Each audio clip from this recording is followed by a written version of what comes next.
ইয়াতে ঢাকায় তারা দিয়েছে। সাধু সাধু সাধু। শুভ শুভ সন্ধ্যা। সন্ধ্যা। আজ 30শে মে 2026, রোজ শনিবার। নমো তাস্সা ভগবতু আরহাতু সাম্মা সাম্বুদ্দাস্সা। নমো তাস্সা ভগবতু আরহাতু সাম্মা সাম্বুদ্দাস্সা। নমো তাস্সা ভগবতু আরহাতু সাম্মা সাম্বুদ্দাস্সা। দেবমানব পূজ্য জগৎগুরু মহাজ্ঞানী তথাগত সম্যক সম্বুদ্ধকে বন্দনা জানাই।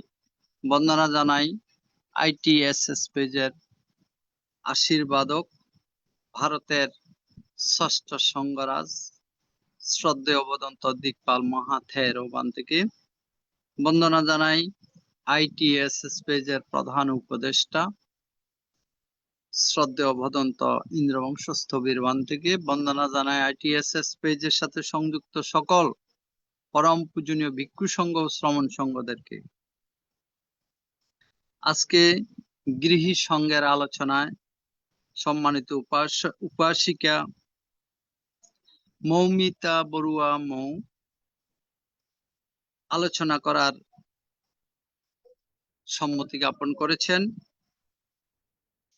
যারা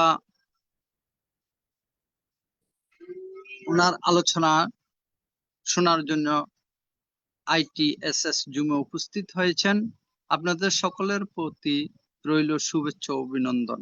আমাদের মিটিং আইডি 884571573335, পাসকোড 788256। এখন মঙ্গলাচরণে অংশ নেবেন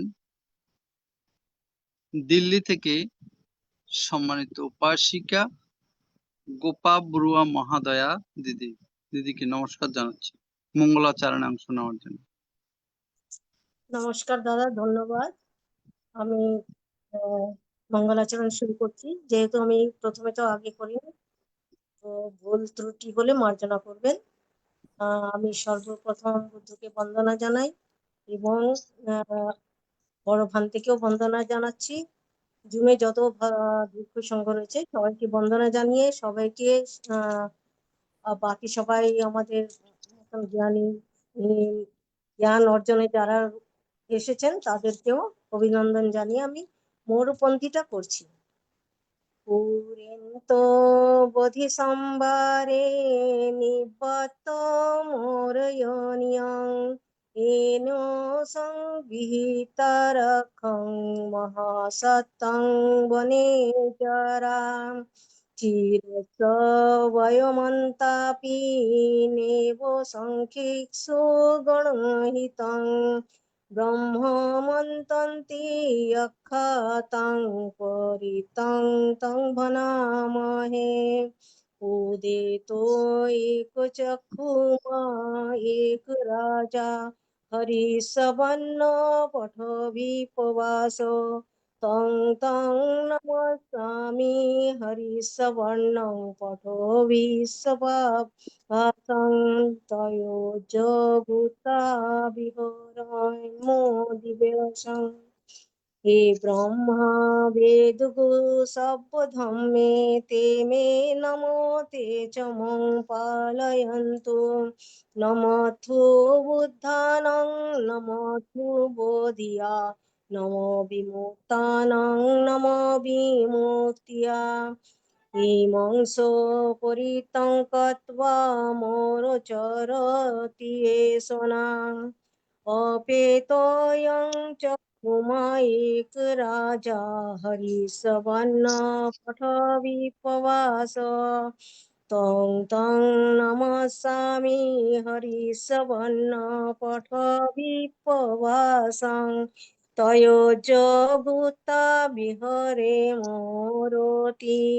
ये ब्रह्मा वेदुगो सब्बधम्मे ते मे नमो ते च मं पालयन्तु। नमोऽस्तु बुद्धानं नमोऽस्तु बोधिया নমো বিমূর্তানাং নমো বিমূর্তিয়া ইমংসো পরিতঙ্কত্বা মোরো ভাসমকম্পয়িতি এতেন সচ্চবজ্জেন হে সর্বমঙ্গলং এতেন সচ্চবজ্জেন তে জয় মঙ্গলং সাধু সাধু সাধু সাধু। সাধু সাধু। আন্তর্জাতিক আন্তর্জাতিক ত্রিপিটক সদ্ধর্ম শিক্ষা সদ্ধর্ম শিক্ষা ITSS জুম ভার্চুয়াল এর ফাইট করে মাধ্যমে আছে একটু করে দাদা, একটু করে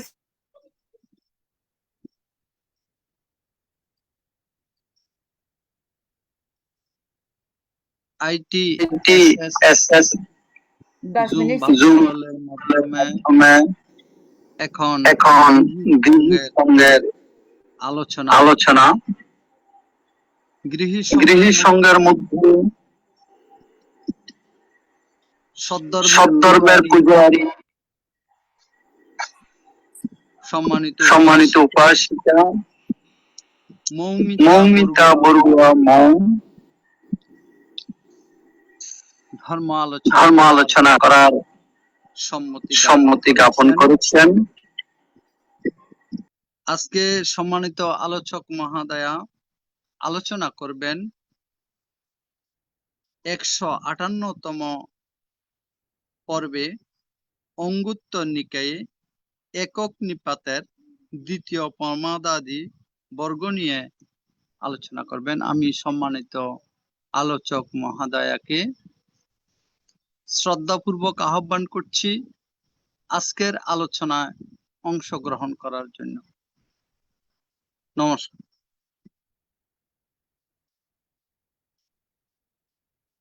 এই নর্তন শ্রেষ্ঠ তথাগত অরহৎ সমুদ্রের পাদমূলে বন্দনা। আদিতে কল্যাণ, মধ্যে কল্যাণ, পর্যবসানে কল্যাণ, নির্বাণ প্রদায়ী সেই ধর্মকে বন্দনা। তথাগত অরহৎ সম্যক সমুদ্র কর্তৃক সুপ্রতিষ্ঠিত সুসংঘটিত সমূহকে বন্দনা নিবেদন করছি। আপনাদের সবাইকে জানাই নমস্কার, প্রণাম। আর তো সবার আগে আসলে ভুল হয়েছে, সবার আগে তো আমাদের পূজনীয় সকল ভিক্ষু সংঘ এবং শ্রমণ সংঘকে বন্দনা। আমাদের এখানে উপস্থিত আমি জানি না, বেশ কয়েক পর্ব ধরে আমি আমাদের বড় ভান থেকে দেখছি না, আমাদের উপদেশক ভান থেকে। ওনার সম্বন্ধে জিজ্ঞেস করবো আমি ভেবেছি হয়তো উনি বৃহস্পতিবারে আসেন না, হয়তো শনিবারে আসবেন। দাদা উনি কেমন আছেন? ওনাকে একটু বিদেশে গেছেন আর কি দিদি, উনি 7-8 তারিখ থেকে আসবেন আর কি। আচ্ছা আচ্ছা আচ্ছা, ত্রিপুরায় আছে তো। আমি ভাবলাম কি মানে কি হলো। আচ্ছা, তো ভান থেকে উদ্দেশ্য করে বন্দনা নিবেদন করছি এবং আপনাদের সবাইকে আমার নমস্কার, প্রণাম। তো আমাদের আজকের পর্ব, প্রতি শনিবার আমরা একত্র হওয়ার চেষ্টা করি সরাসরি ত্রিপিটক হতে কিছু জানার জন্য, ত্রিপিটকের কিছু দেশনা, বুদ্ধ ভগবান যা দেশনা করেছেন ত্রিপিটক হতে কিছু জানার জন্য। তো আমরা শুরু করেছি সূত্র পিটকের অঙ্গুত্তর নিকায়ের প্রথম নিপাত হতে। সেই প্রথম নিপাতের আমরা বেশ কয়েকটি সূত্র ইতিমধ্যে পাঠ করে ফেলেছি। আজকে আমরা নতুন একটি বর্গ শুরু করার কথা।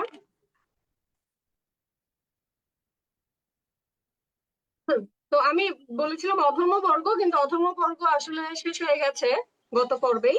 আমরা আজকে যেটা শুরু করব সেটা হচ্ছে অনাপত্তি বর্গ।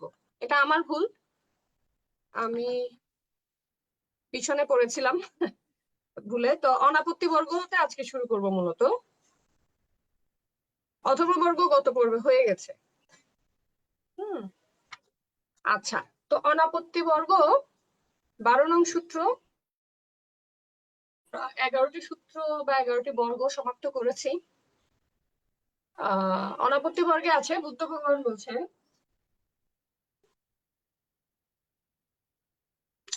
হে ভিক্ষুগণ, যাহারা অনাপত্তিকে আপত্তি বলিয়া প্রকাশ করে তাহারা বহুজনের অহিতে প্রতিপন্ন হয়। বহুজনের অসুখ, বহুজনের অনর্থ, দেব মনুষ্যগণের অহিত ও অসুখের কারণ হইয়া থাকে। তাহারা বহু অপূর্ণ প্রসব করে এবং তদ্বারা এই সৎধর্মের অন্তর্ধান ঘটাইয়া থাকে। হে ভিক্ষুগণ, যাহারা আপত্তিকে অনাপত্তি বলিয়া ব্যাখ্যা করে তাহারা বহুজনের অহিতে প্রতিপন্ন হয়,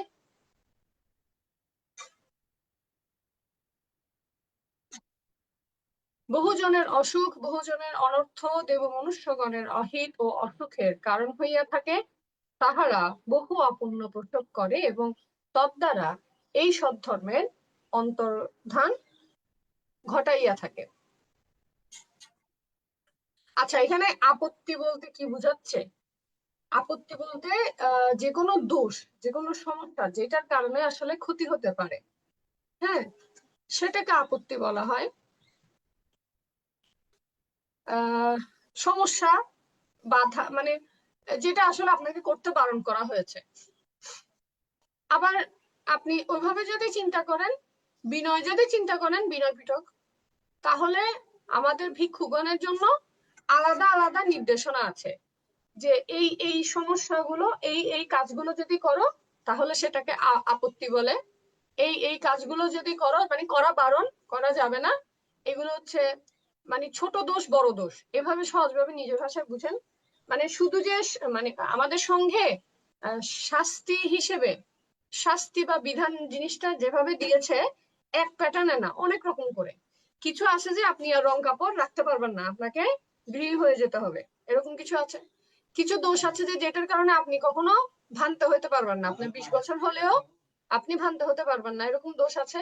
আমি যখন পড়ছিলাম তখন মনে ছিল ওই দোষগুলোর এক একটা নাম আছে। একটা তো আপত্তি, আর অধ্যায় দেখলে আসলে বলতে পারবো। আমি একটু আমার ট্যাবটা নিয়ে আসতে হবে, আমি একটু আপনাদের ভিডিও অফ করে দিচ্ছি, আমি ট্যাবটা নিয়ে আসি, তাহলে আমি অভিধান দেখতে পারবো।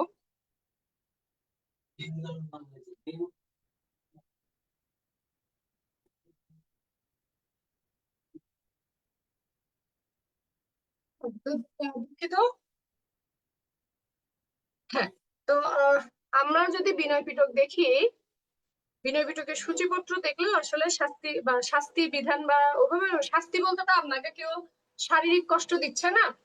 হ্যাঁ, বিধান হচ্ছে এরকম যে আপনাকে হয়তো, আপনার সঙ্গে হয়তো কেউ বসবে না, একসঙ্গে খেতে বসবে না, বা আপনি এটা করতে পারবেন না একসঙ্গে, কি জানি বলে ওই, একসঙ্গে 15 দিন পর পর ভান্তেদের কিছু বিধান থাকে, করতে হয়, ওটা একসঙ্গে বসবে না, একসঙ্গে করবে না, এরকম হতে পারে আপনি যদি আইন না মানেন। তো এইরকম আপনার বিভিন্ন রকম দোষের জন্য, যেমন নারী ঘটিত দোষ হলে একরকম, যদি কোনো শিল ঘটিত সমস্যা হয় সেটা একরকম।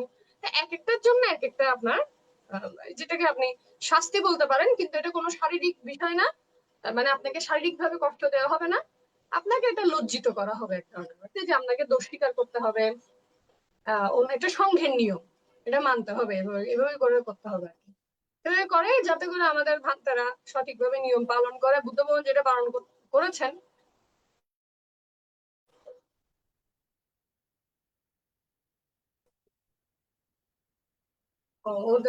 ইয়াতে পাচ্ছি না আমি, ভিতরে পড়তে হবে। যখন আমি বিনয় পিটক নিয়ে কাজ করেছিলাম তখন পড়েছিল, এখন মনে নেই। যে প্রাতিমোক্ষ আছে, প্রাতিমোক্ষ পাঠ করতে হয় 15 দিন পর পর মনে হয়। ওইখানেও দেখা যায় যে যদি আপনি আইন না মানেন, মানে আমাদের বিনয় না মানেন, তাহলে আপনার সঙ্গে বসতে চাইবে না, কেউ বসবে না ভান্তারা।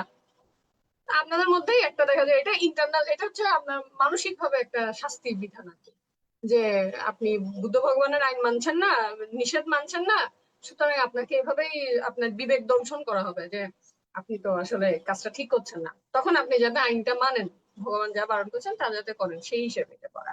তো এই যে আপত্তি, এটা এক ধরনের, এটা এক ধরনের ইয়ের মতো, যে এই জিনিসগুলো করলে আপনার আপত্তি দোষ হবে, এই জিনিসগুলো করলে আপনাকে রং কাপড় ছেড়ে দিতে হবে, এই জিনিসগুলো করলে আপনি কখনো ভাঙতে হতে পারবেন না, এরকম এক একটা ইয়ে আছে। আমরা যারা, আমরা তো কোনোদিন ভিক্ষু সংঘের আশেপাশেও নেই, আমরা বিনয় যাই না। তা আমি যখন পড়েছিলাম, এখন ভুলে গেছি, আবার পড়তে হবে। তো এরকম আপনার আইন থাকে। তো এখানে এই ওই আপত্তি, এই আপত্তি ওই আপত্তি হতে পারে, আবার এই আপত্তি যে কোনো ধরনের দোষও হতে পারে, যেটা আসলে আপত্তি।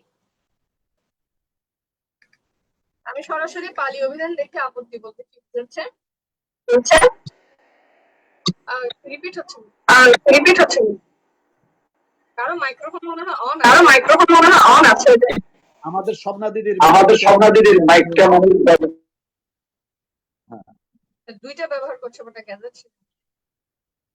আচ্ছা, এখানে আবার আপত্তি বলতে যাজকীয় অপরাধ, ভিক্ষুদের অপরাধ, দোষ, বিনয় ক্ষুদ্রশীল লঙ্ঘন, ধর্মীয় নিয়ম লঙ্ঘন বা অবমাননা, পাপ, আপত্তি বলতে পাপও বুঝায়।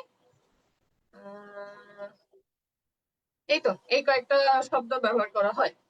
এখন মানে বুদ্ধ ভগবান বলছেন যে আপনি যে জিনিসটা আপত্তি, মানে যেই কাজটা করলে আপত্তি দোষ হবে, সেটাকে আপনি যদি কোনো গুরু বা কোনো ভান্তে যে একটু বিশ্বাসযোগ্য হয়ে গেছে মানুষের মধ্যে, সে যদি তার শিষ্যদের জন্য বলে না না এটা কোনো আপত্তি হবে না, সমস্যা নেই, করো করো, করলে কিছু হবে না, কেন সে তার হয়তো তার শিষ্যদেরকে হাতে রাখতে চাচ্ছেন, খ্যাতি নষ্ট করতে যাচ্ছেন না, বা মানে এটা নিজে একটা ছাড় দিচ্ছেন যাতে করে ওই যে বললাম শিশুদেরকে হাতে রাখা যায়, কিন্তু নানা কারণে উনি যদি এরকম বলে যে এটা আপত্তি না, সমস্যা নেই, কিন্তু এটা আপত্তি, কিন্তু উনি জাস্ট মানে এটাকে নিয়মটা বদলে দিলেন। এখন ভগবান যেটা বিনয় পিটক আপনার দিয়েছেন, যেটা যেভাবে দিয়েছেন ওভাবে রাখতে হবে। এখন ভগবান কিন্তু অতীত জেনে এবং বর্তমান সমস্যার কারণে আপনার এই আপত্তি দেশনা গুলো করেছেন। আপত্তি দেশনা বলে এগুলোকে, যে এই এই জিনিসগুলো আপত্তি হবে। তো এখন আপনি যদি নিজে থেকে কিছু বানিয়ে নেন, 10 বছর 100 বছর 1000 বছর পরে এসেও যদি আপনি বানিয়ে নেন, ভগবান জানতেন যে এই এই সমস্যাগুলো হলে ভবিষ্যতেও সংঘের জন্য ক্ষতি হবে, মানুষের জন্য ক্ষতি হবে, মানুষ সন্দেহ করবে। আপনি না হয় আজকে আপনার শিষ্যদের জন্য বলে দিলেন যে না না যুগে তো অনেক কিছু বদলায়। দেখেন কিছু কিছু জিনিস বদল করা যায়, যেমন আপনি জানেন যে আমাদের ধর্মে পঞ্চশীলের নিয়ম অনুযায়ী আপনি সুরা নেশা জাতীয় দ্রব্য গ্রহণ করতে পারবেন না, জানেন। কিন্তু কিছু কিছু ঔষধে আপনার লিকুইড সফট ড্রিঙ্ক, যে মানে মদ যেটাকে বলে, ওইখানে কিছু প্রভাব দিতে হয়। আবার ধরেন শীতের দেশে আপনি আছেন, আপনাকে ঔষধ পথ্য হিসেবে খেতে হতে পারে। আমি অনেক সৌভাগ্যবান যে আমি বাংলাদেশে জন্ম নেই, আমি শীতের দেশে না, আমি নাতিশীতোষ্ণ দেশে। তো আমাকে এরকম কোনো বাধ্য করার কোনো অপশনও নেই, তো রোগের কারণে যে আমাকে মদ খেতে হবে এরকম বিষয় না। তবে কিছু কিছু দেশে তো আপনার ওষুধ হিসেবেই খায় আপনার মদটা। কিছু কিছু দেশে পানি নেই, পানির চাইতে ওটা বেশি সহজলভ্য। তো এক এক দেশ অনুযায়ী সেটা সে করছে, কিন্তু কোন চিত্তে খাচ্ছে, কোন চিত্তে গ্রহণ করছে। ওষুধপত্র হলে তো আপনি যখন অসুখে পড়বেন জীবনে একবার দুইবার পাঁচবার সেটা হতে পারে, কিন্তু সেটা তো নিজের ভোগের জন্য বা আনন্দের জন্য না, তা সেটাই তো, তাই না? তো এখন এই বিষয়গুলো হচ্ছে যে এগুলো কিছু কিছু সময়ের জন্য পরিবর্তনশীল। এটাকে বলে সত্য দুই প্রকার, একটা হচ্ছে যে মানে দৃঢ় সত্য, আরেকটা হচ্ছে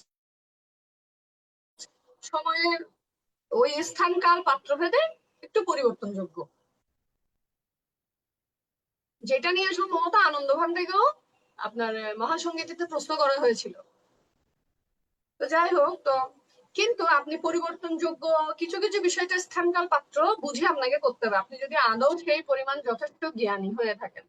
কিন্তু আপনি আপনি জ্ঞানী না, আপনি লোভ দেশ মোহ দশক্লেশের কারণে, কোনো একটা কারণে, দশক্লেশের কারণে অজ্ঞানতা বশত আপনি যদি এখানে কোনো একটা নিয়ম বদলাতে যান, বলেন যে না না সময় তো অনেক হয়েছে, 2500 বছর পার হয়ে গেছে, এইটা করলে কিছু হবে না, যুগের কারণে এখন একটু একটু করতে হয়, করলে সমস্যা নেই, না হলে তো আপনি সঙ্গ রাখতে পারবেন না, আমি শিশু রাখতে পারবেন না, এরকম যদি বলেন, মাঝখান থেকে যেটা হবে এইটা তো দৃষ্টিকটু হবে গৃহীদের জন্য।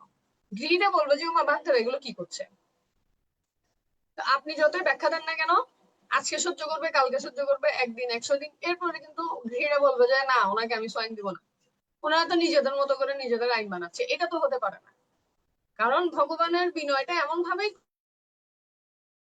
কি প্রশ্ন করবে না, সন্দেহ করবে না, প্রশ্ন করবে না, বাধা দিবে না, বিরুদ্ধে যাবে না, অশ্রদ্ধা মানে সহজ ভাষায় অশ্রদ্ধা উৎপন্ন হবে না।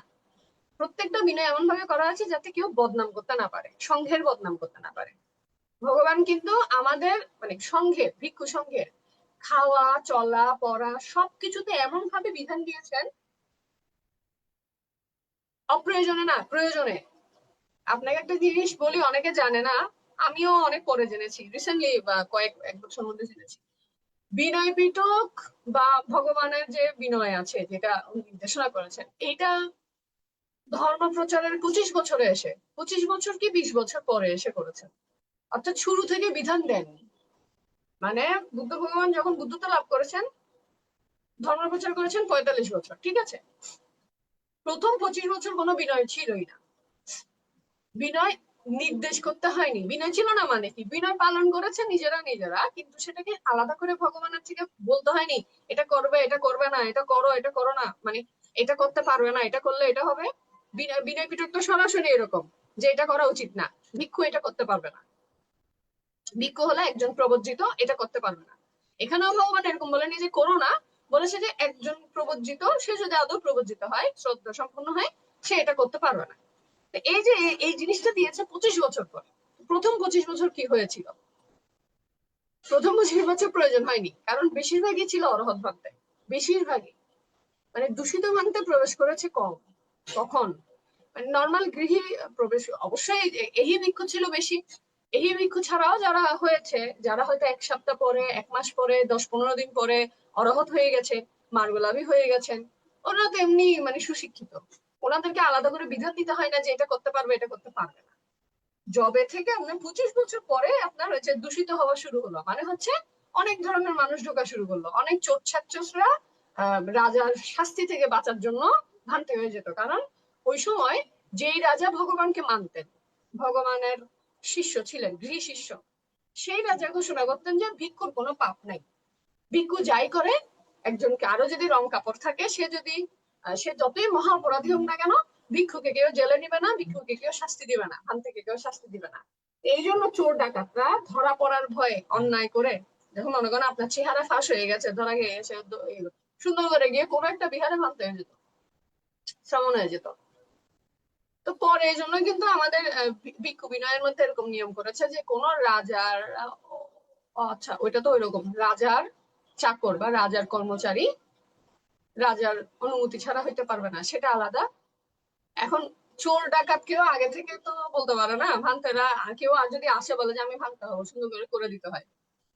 তো এইসব কারণে নানা ধরনের মানুষ আপনার ভিক্ষুর সঙ্গে প্রবেশ করা শুরু করলো। কারণ আপনি প্রবেশ করেন, ওই আরো অনেকে আছে আলস্যতার কারণে, হয়তো কেউ দেখছে যে মা সারা জীবন কিছু না করে এখানে তো বসে বসে খাওয়া যায়, সেই কারণেও হয়তো সবাই শ্রদ্ধা সম্পন্ন হয়ে আসতো না। শুরুর দিকে তো ওইটার ইয়েটা বেশি, প্রভাবটা বেশি ছিল, আর মানুষজন শ্রদ্ধা সম্পন্ন হয়ে যারা যারা পারমিবান তারা শুরুর দিকে একেবারে সবাই গণহারে আপনার ভান্তে হয়ে গেছেন, অরহৎ হয়েছেন, মার্গলাভী হয়েছেন। তো এই জন্য বিনয় পিটকের প্রয়োজনীয়তা যখন হয়েছে তখনই ভগবান দিয়েছেন। এমন না যে আমি আসলাম আপনাদের উপর কর্তৃত্ব করলাম, যখন যা ইচ্ছা তাই বলে দিলাম, এটা করতে পারবে এটা করতে পারবে না, একসঙ্গে থাকতে হলে এভাবে যাবে এভাবে যাবে না, বিষয়টা এরকম না। ভগবানের আপনার এইটা যদি আপনি বুঝেন তাহলে আপনি বুঝবেন, এই যে 84,000 ধর্মস্কন্ধ বলেন, 84,000 ধর্মস্কন্ধের বাইরে ভগবানের কোনো বাক্য নেই। এই ভগবানের চলা ফেরা বলা কওয়া কোনোটাই প্রয়োজনের বাইরে ছিল না, একটা শব্দও না। একটা শব্দ যদি ওনার মুখ থেকে বেরিয়েছে, সেটা কোনো না কোনো উদ্দেশ্যে বেরিয়েছে, কোনো না কোনো কারণে, কারো না কারো উপকার করার জন্য। বুদ্ধত্ব লাভের পর, বুদ্ধত্ব লাভের আগে তো কেউ জানে না কুমার সিদ্ধার্থের বিষয়গুলো, বাট বুদ্ধত্ব লাভের পর ভগবানের মুখ থেকে যদি কোনো শব্দ বের হয়ে থাকে, সেটা শুধুমাত্র কারণে, অকারণে, মানে বৃথা বাক্য তুমি করবেনই না।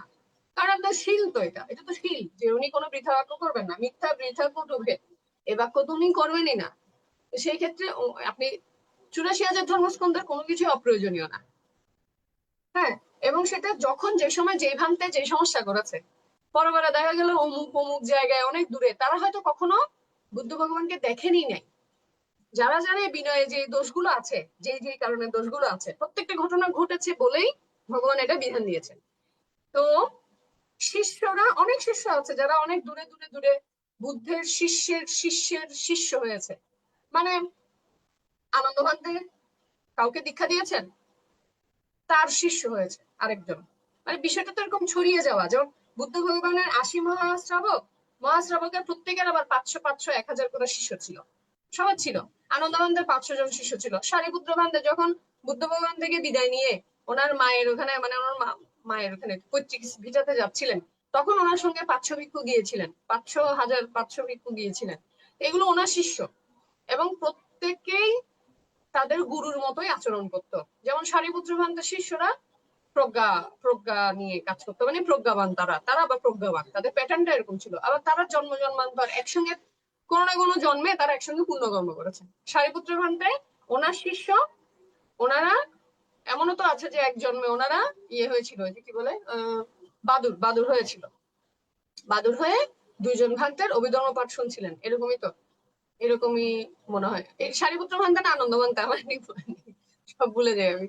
তো এই যে মানে প্রত্যেকের যার যার পরিষদ থাকে। হ্যাঁ, বুদ্ধ ভগবানের যেমন পরিষদ থাকে, মা বাবা পরিষদ সবকিছুই থাকে, প্রত্যেকের পরিষদ থাকে। আমারও পরিষদ, আপনারও পরিষদ হয়, এখন থেকে তৈরি হচ্ছে বলতে পারেন। আমরা যদি পানমি পূরণ করে থাকি বলে বিশ্বাস করেন, এখন থেকে তৈরি হচ্ছে। আমি আপনার পরিষদ হতে পারে, আপনি আমার পরিষদ হতে পারেন, পরিষদ থাকে যদি একসঙ্গে বা একই সমসাময়িকে তারা পূর্ণ করে, একই সমসাময়িকে যদি নির্বাণ লাভের ইয়া করে, সেই ক্ষেত্রে। আবার আপনি যদি আগে নির্বাণ লাভ করে ফেলেন তো সেটা তো আলাদা। পরিষদ হচ্ছে যে জন্ম জন্মান্তর তারা একসঙ্গে কুশল কর্ম করে এবং অন্তিমে দেখা যায় ওনার কারণে ওনার নির্বাণ লাভ হয়। বুদ্ধ ভগবানের পরিষদ, ওনারা জন্ম জন্মান্তর একসঙ্গে কুশল কর্ম করেছেন। আবার এখানে আনন্দ ভান্তের অথবা সারিপুত্র ভান্তের প্রত্যেকের আলাদা আলাদা শিষ্য। যেমন দেবদত্ত যখন সঙ্গভেদ করছিলেন, সঙ্গভেদ করার সময়ও উনি কিন্তু ওনার শিষ্যদেরকে নিয়ে আলাদা হয়ে গেছিলেন। ওনার সঙ্গে মানে 50 জন না কয়জন শিষ্য চলে গিয়েছিল। হ্যাঁ, সবাই যায়নি, দেবদত্তের শিষ্যদের সবাই খারাপ ছিল তা না, কিছু কিছু ওদের গুরুর প্রভাব আর কি। তো ওরা সেম প্যাটার্নে থাকে। যেমন আনন্দ ভান্তের শিষ্যরা ওনার মধ্যে সেবা টাইপের, ওদের সেবা মানসিকতা গুরু থেকে শিখিয়ে দেয়, অবজার্ভ করে। শুধু গুরু থেকে শিখে না, ওই যে জন্ম জন্মান্তরের টান, আমি যার গুরু আমি তো তাকেই অনুসরণ করবো, একটা বিষয় আছে না। বুদ্ধ ভগবানের শিষ্য ঠিক আছে, কিন্তু ওই যার কাছে দেখা যায় যে আপনার ভানতে হয়, ওনার সঙ্গেই থাকে, তো ওনার আন্ডারে থাকে। আর তাছাড়া ওনাদের সঙ্গে জন্ম জন্মান্তরের কানেকশন থাকে। ও যেই প্যাটার্নে ধাতুতে ধাতু টানে, ধাতুতে ধাতু টানে, কুশল ধাতুকে টানে, অকুশল ধাতুকে টানে। দেবদত্তের শিষ্যগুলো দেবদত্তের মতোই, হ্যাঁ, অকুশল ধাতুকে টানে। তো প্রত্যেকটা পরিষদ যার যার একই ধাতুর হয়, একই প্যাটার্নের হয়। কেউ প্রজ্ঞা পছন্দ করে, সে প্রজ্ঞা। কেউ ওই যে ধূতাঙ্গ পছন্দ করে, মহাকর্ষ ভান্তের শিষ্যরা সবাই ধূতাঙ্গ ভান্তের ইয়ে প্যাটার্ন। তো এরকম এক শিষ্যের শিষ্য যখন এক শিষ্যের আরেক শিষ্য হয়, আস্তে আস্তে আপনার পিউরিটি কমতে থাকে। তখন যেহেতু বিনয় ছিল না, আর এরা তখন মার্গ লাভ করেনি, তারা হয়তো বিভিন্ন থেকে কেউ হয়তো জঙ্গল দিয়ে আসছে সোয়াইন খেয়ে, কোনো একটা মেয়ের আওয়াজ শুনলো বা কোনো একটা মেয়েকে দেখলো, মেয়ের প্রতি এরকম নানা রকম ছোটখাটো এরকম দোষ ভুল করে থাকে। ওগুলো যখন জানাজানি হয়, তারপরে ধরেন এক ভান্তে ছিল যে এরকম মানে আপনাদের উদাহরণ দিচ্ছি, বাজারটা আগে দিয়ে দিচ্ছি, বাজারটা তো দেওয়া উচিত না। এক ভান্তে ধরেন সাপ সাপ যে আমরা এটা সবাই জানি কম বেশি, যে একটা ছোট সাপ সে লালন পালন করে বড় করেছে, ওই সাপটা বড় হয়ে ওকে খেয়ে ফেলেছে, বান্দাকে খেয়ে ফেলেছে, মেরে ফেলেছে। হ্যাঁ, বান্দার সাপ চলে গেছে। তারপরে বুদ্ধ ভগবানের কাছে খবর এসেছে যে এইভাবে একজন সাপ মারা গেছে, দুরু সাপ না, একজন ভিক্ষু মারা গেছে, সাপ খেয়ে ফেলেছে। ওই সাপটাকে সে সন্তানের মতো পালতো। আরেকটু মনে হয়, আরেক ভান্তে মনে হয় সিংহ না বাঘের বাচ্চা, মানে হিংস্র প্রাণী মানে লালন পালন করেছে। তো ভগবান তো বললেন যে এটা তো, তখন উনি এটা নিয়ে দেশনা করলেন। তখন এটা আবার বিধান করে দিলেন যে না, ভান্তারা কেউ হিংস্র প্রাণী ভাবে পালতে পারবে না। যার যে স্বভাব, সাপের স্বভাব যেটা, সাপ তো স্বভাবই পালন করবে। সাপটা ছোট কাল থেকেই অপেক্ষা করতো যে আমি কখন এই লোকটাকে খেতে পারবো। ও অপেক্ষা করেছে, ও ছোট দেখে, ওর মুখ ছোট বা ও তোর এত বড় মানুষ গিলতে পারেনি। যবে তার সেই সামর্থ্য হলো, তবে সে দেখা গেল যে ওই মানে সে কিন্তু ভালোবাসা, আমার বাবা আমাকে বাবার মতো পালন করেছে, এগুলো কিন্তু সাপ বুঝে না। ওর যে ধর্মতা, এগুলো জাতক বা বিভিন্ন কাহিনীতে আছে তো। না, জাতক এটা নাই, জাতক তো সব বোধিসত্ত্বের কাহিনী আমি পড়েছি মনে হয় থেরো কথা বা অন্যান্য জায়গায় বা বিধানে। তো এই জিনিসগুলো দেখলে রিয়েলিটি বোঝা যায়। আমার যে ধর্মতা আমি সেই অনুযায়ী কাজ করব। সাপের যে ধর্মতা, সে সাপই, সাপকে আপনি লালন পালন করে মানুষ বানাতে পারবেন না। কুকুরের ধর্মতা যেমন সে কুকুর, সিংহের ধর্মতা সিংহের মতোই কাজ করবে। আপনি যতই লালন পালন করেন, আপনার প্রতি একটু হয়তো টান থাকতে পারে, কিন্তু স্থানকাল পাত্রভেদে ওর মাথা বিগড়ে যাবে, যে কোনো সময় সে কিন্তু অ্যাটাক করতে পারে। এজন্য হিংস্র প্রাণী আপনার এরকম একটা বিধান দিয়েছেন ভগবান, যে এটা করতে পারবে না, এইটা করা উচিত না। তারপরে মনে করেন যে রাজারা আপনার ওদের গুরু ভাঙতে, মানে যাদেরকে মানে, তাদেরকে দেখা গেল যে পশুর চামড়ার চাদর দেওয়া শুরু করলো দান হিসেবে। পশুর চামড়ার চাদর দেওয়া শুরু করলো, বিছানার চাদর বা পাদুকা, পশুর চামড়ার পাদুকা, পশুর চামড়া মানে এখানে প্রাণী হত্যাকে ইয়ে করা হচ্ছে যে ভান থেকে দেওয়ার জন্য, তাহলে আমি এখন একটা প্রাণী শিকার করবো, শিকার করে এটা চামড়া। তো এখন বুদ্ধ ভগবানের শিষ্যরা যদি পশুর চামড়ার পাদুকা, পশুর চামড়ার বিছানা, উচ্চশায়ন মহাশয়ন, একটা বিষয় হয়ে যাচ্ছে না, মহাপালঙ্ক, মহা আপনার এই আলিশান, এই জিনিসগুলো একটা এটার প্রতি মোহ হয়, আর একটাতে বদনাম হবে। তো এগুলো পরে ভগবান কিন্তু বিধান দিয়ে এগুলো করা যাবে না, এগুলো নেওয়া যাবে না, এই দান করাও যাবে না, এই দান গ্রহণও করা যাবে না। গৃহ শিষ্য জানলো যে আমরা সামর্থ্য আছে কিন্তু আমি এটা দান করতে পারবো না, এটা বিনয় নেই, বুদ্ধ ভগবান বারণ করে দিয়েছেন, বান্তারা এটা গ্রহণ করতে পারবে না, সুতরাং আমি দান করবো না। আর ভান্তারাও জানলেন যে এই দান গ্রহণ করা যাবে না। এইভাবে প্রয়োজনে অপ্রয়োজনে না, প্রয়োজনেই প্রত্যেকটা আপনার বিনয় আপনার পরে 25 বছর পরে আপনার শুরু হয় দেওয়া, বিনয় বিধান দেওয়া শুরু হয়। তো এর মধ্যে এখন আপনি যদি বর্তমানে এসে 2500 বছর পরে এসে নিজের মতো করে পাণ্ডিত্য করে অনাপত্তিকে আপত্তি বলেন, অর্থাৎ যেটা দোষ নয় সেটাকে যদি দোষ নিজের মতো বানিয়ে নেন নিজেকে গুরু মনে করে, আবার যেটা দোষ সেটাকে যদি ছাড় দেন, তাহলে এতে যেটা হবে আপনার, আপনারও ক্ষতি, আপনার পরিষদেরও ক্ষতি, আপনার শিষ্যদের ক্ষতি, আপনার যে আপনাকে আপনার যারা শ্রদ্ধা করে তারা অশ্রদ্ধা করা শুরু করবে, কয়দিন পর অশ্রদ্ধা করা শুরু করবে। দিন শেষে ভান্তা যারা আছেন ওনারা তো এমন ভাবে চলাফেরা করতে হবে যাতে করে তাদেরকে কেউ বদনাম না করে, সন্দেহ না করে, অভিযোগ না করে, আপনাকে দেখে যাতে শ্রদ্ধা আসে, একটা ভান থেকে দেখে যাতে শ্রদ্ধা আসে যে না উনি ভগবানের নির্দেশনা এমন ভাবে পালন করছেন, ওনাকে আমার সেই পেট্রোনাইজ করা উচিত, পৃষ্ঠপোষকতা দেওয়া উচিত। তা আমিও ভগবানের নির্দেশনা ওনার কাছ থেকে শিখবো, উনি যেহেতু চর্চা করছেন আমি দেখছি, ওনার কাছ থেকে আমি শিখবো, আমি ওনাকে ওনার জায়গায় পৌঁছে যেতে আমি সাহায্য করবো। মানে উনি যে নির্বাণ সাধনা করছেন উনি যাতে নির্বাণ সাধনায় পৌঁছাতে পারেন, আমিও যেভাবে পারি আমরা গৃহী হিসেবে আমরা সেভাবে সাহায্য করবো। এখন যদি দেখি আপনি উল্টাপাল্টা করছেন, আপনি তো নির্বাণ সাধনার কিছু করছেনই না, তাহলে আমি হয়তো ফর্মালিটিস এর জন্য, চক্ষু লজ্জার জন্য 1 বছর 2 বছর এক জেনারেশন দিব, আমার পরের জেনারেশন কি আপনাকে ইয়া করবে কিনা। তো এই যে বহু জনের অহিত কখন হচ্ছে, যখন আমার মধ্যে অশ্রদ্ধা উৎপন্ন হচ্ছে, আমার যদি ভিক্ষু সঙ্গের প্রতি অশ্রদ্ধা হয়, এটার দায়টা কিন্তু এই অনাপত্তিকে আপত্তি, আপত্তিকে অনাপত্তির কারণে হচ্ছে। এখন আমাদের মধ্যে অনেক সামাজিক নিয়ম চলে আসছে না, যেগুলো আসলে আমাদের গৃহীরা পছন্দ করেন না, নিজেরাই বদনাম করেন, আমরাই বদনাম করি, ভিক্ষু সঙ্গতে এভাবে করে এভাবে করে, এগুলো অনেকগুলো তো আপনার ইয়ের মধ্যে চলে যাবে, বিনয়ের বাইরে চলে যাবে। তো এগুলো যদি আপনি জানেন আপনি অশ্রদ্ধা করবেন না। আচ্ছা আপনাদের একটা আরো একটা ভালো উদাহরণ নেই মাথায় আসলাম, অনেকে জানে না। এই যে ধরেন এই যে ভান্তেদেরকে দিয়ে, ভান্তেদেরকে আমরা ঘটকালি করাই, ভান্তের কাছে যাই, বিয়ে গিয়ে ভান্তিকে বলি ভান্তে আপনাদের গ্রামের কোন মেয়েটা ভালো অথবা কোন ছেলেটা ভালো, বা অমুকের সাথে আমার মেয়ের কথা হচ্ছে, ও কি ভালো কি নেই। এখন মনে করেন ভান্তা তো নিজে বিয়ে না করার প্রতিজ্ঞা নিয়েছে, আপনাকে কি সে বিয়ে করার পরামর্শ দিতে পারে বা বলতে পারে যে হ্যাঁ ওর সঙ্গে বিয়ে করো, বা ঘটকালি, উনি কি ঘটকালি করার জন্য গৃহত্যাগ করেছেন, তা তো না। কিন্তু আপনি যদি ভালো, এখন ভান্তে যদি আপনাকে ভালো মন্দ না বলেন, আপনি আবার ভান্তের প্রতি অনেক রুষ্ট হয়ে যাবেন, ভান্তে আমাদের সাহায্য করলো না, বান্তা আমাকে একটা মেয়ে খুঁজে দেন, মেয়ে খুঁজে দেন, বান থেকে গৃহত্যাগ করেছে আপনাকে মেয়ে খুঁজে দেওয়ার জন্য, ভালো মেয়ে। তো এই যে এটা কিন্তু বিনয়ের বাইরে, এটা কিন্তু বিনয়ে উনি কিন্তু আসলে বিনয় ইয়া হয়ে যায়, আপত্তি হয়ে যায়, এগুলোতে আপত্তি হয়ে যায়, কাউকে বিয়ে করতে বলতেও পারবে না, কাউকে বিয়ে করেন নাও বলতে পারবে না। তারপর অনেকে বলে, অনেকে ভান্তার সঙ্গে পরামর্শ করে, একদম মানে এগুলো সোজা ভান্তারাই বললেন আফসোস করে যে এরকম দেশনা আমি পড়েছি শুনেছি, এমনি মানুষকেও বলতে শুনি। তো বলছে যে ভান্তায় আমি বাচ্চা কাচ্চা নিব না এগুলো নিয়ে পরামর্শ চায়। আমি বুঝি না ওনারা সবকিছুর পরামর্শ বান্ধব থেকে কেন চান গৃহীরা। তা এখন বান্ধে যদি বলে যে বাচ্চা নাও, সেক্ষেত্রে আপনি জন্ম বৃদ্ধি হচ্ছে, মানে নির্বাণের আপনি পরিপন্থী হয়ে যাচ্ছে, না নাও পরিপন্থী হয়ে যাচ্ছে, উনি তো কিছুই বলতে পারবে না, উনি তো সাংসারিক বিষয়ে আপনাকে কোনো পরামর্শ দেওয়ারই কথা না। ওনার কাছে গিয়ে আপনি যদি ছেলে মেয়ের দুঃখ কাহিনী বলেন, হাজব্যান্ড ওয়াইফের দুঃখ কাহিনী বলেন, এগুলো আপনারও পাপ ওনারও অমঙ্গল। উনি উনি যদি চায়ও, নির্বাণ সাধনা করছেন যদি হয়ে থাকে, উনি যদি চায়ও যে উনি ওগুলো শুনতে চান না, এখন আপনাকে যদি সরাসরি বলেন ভাই আপনাদের সংসারী বিষয়ে আমাকে বলিয়েন না, তাহলে আপনি রুষ্ট হয়ে যাচ্ছেন।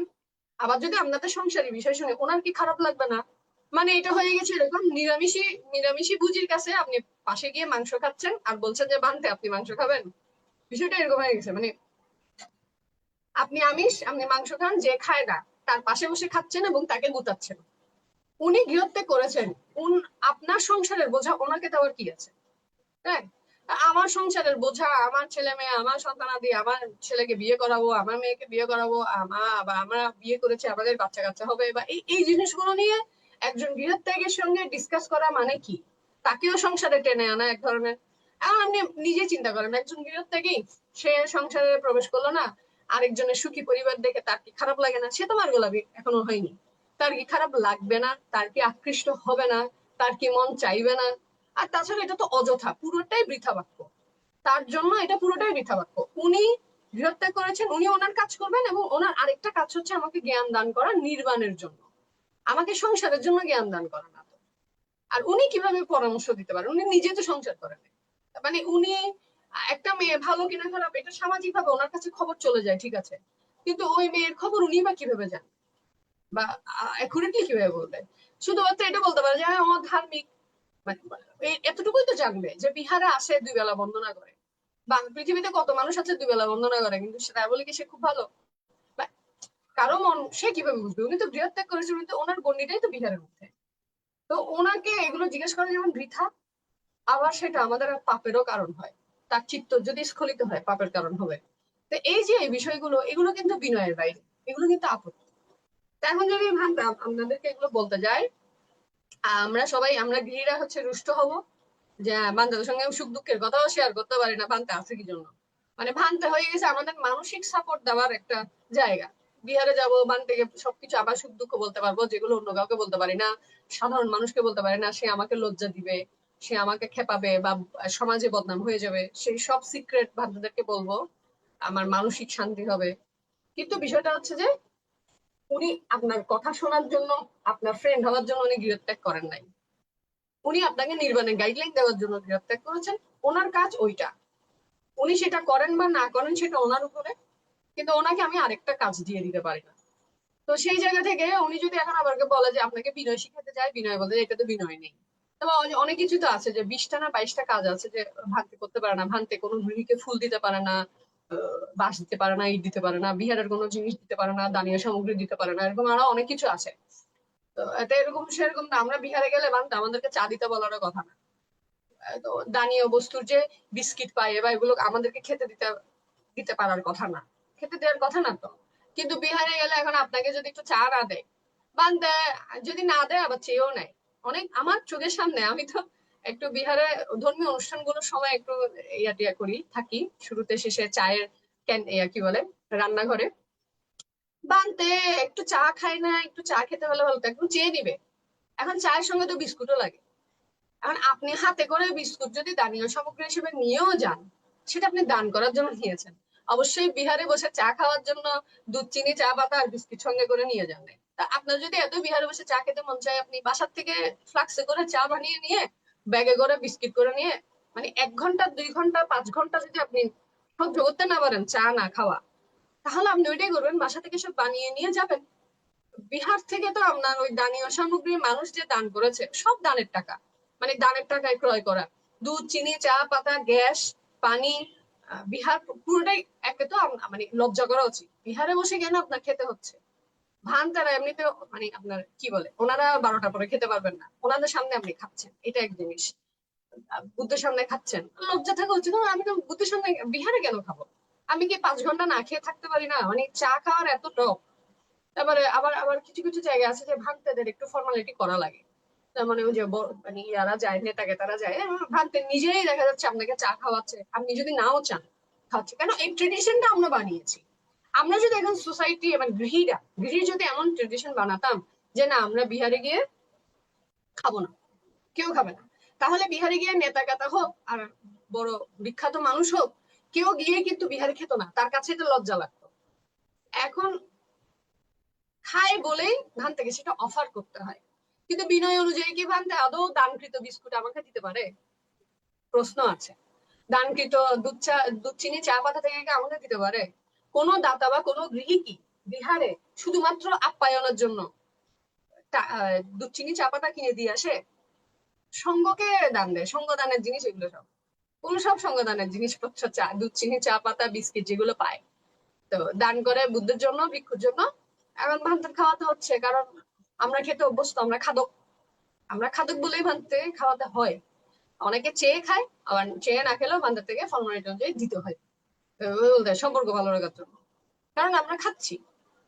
তো এই বিনয়ে অনেক বিষয় আছে যেগুলো আমরা জানি না।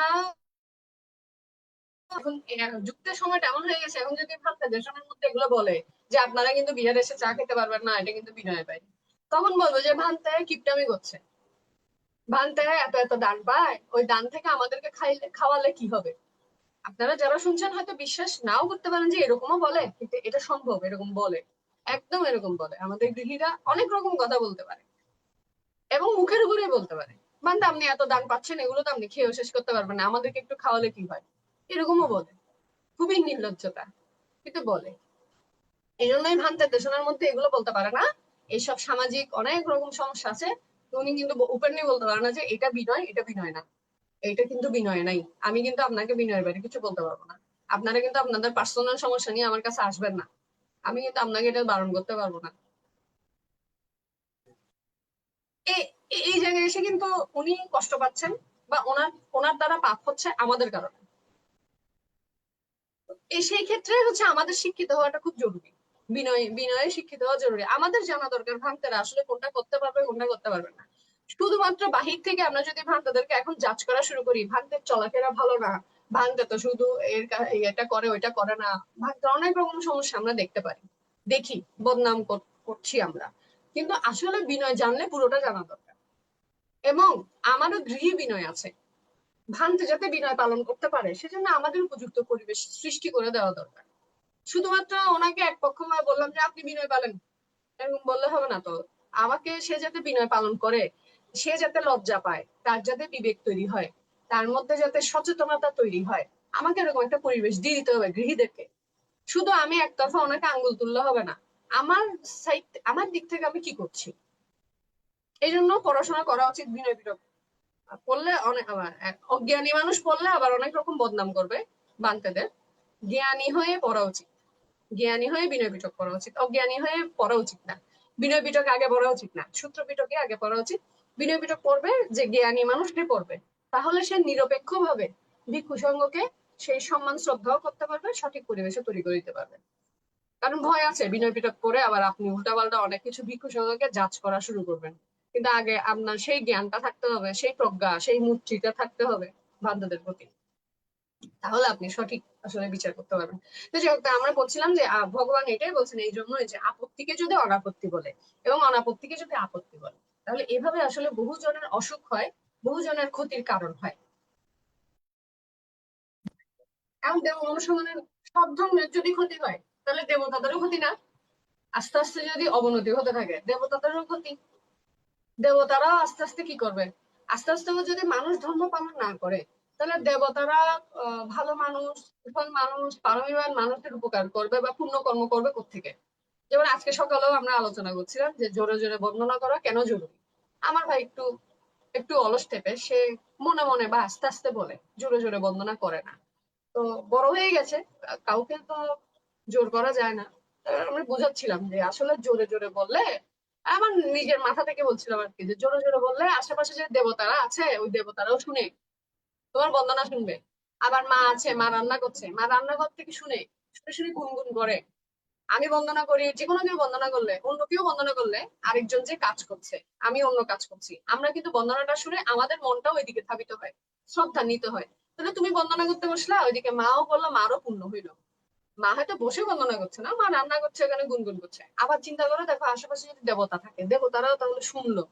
মা বলে যে হ্যাঁ সেটাই তো, আমি তো এই জন্য জানলা খুলে রাখি, জানলা খুলে রাখে দেবতা আসতে পারবো। এটা তার মনের একটা ধারণা, হতে পারে নাও হতে পারে, এটা নিয়ে আমি তেমন একটা খাটাখাটি করি না, যে আমি বন্দনা করলে দেবতারা যাতে শুনে বসে।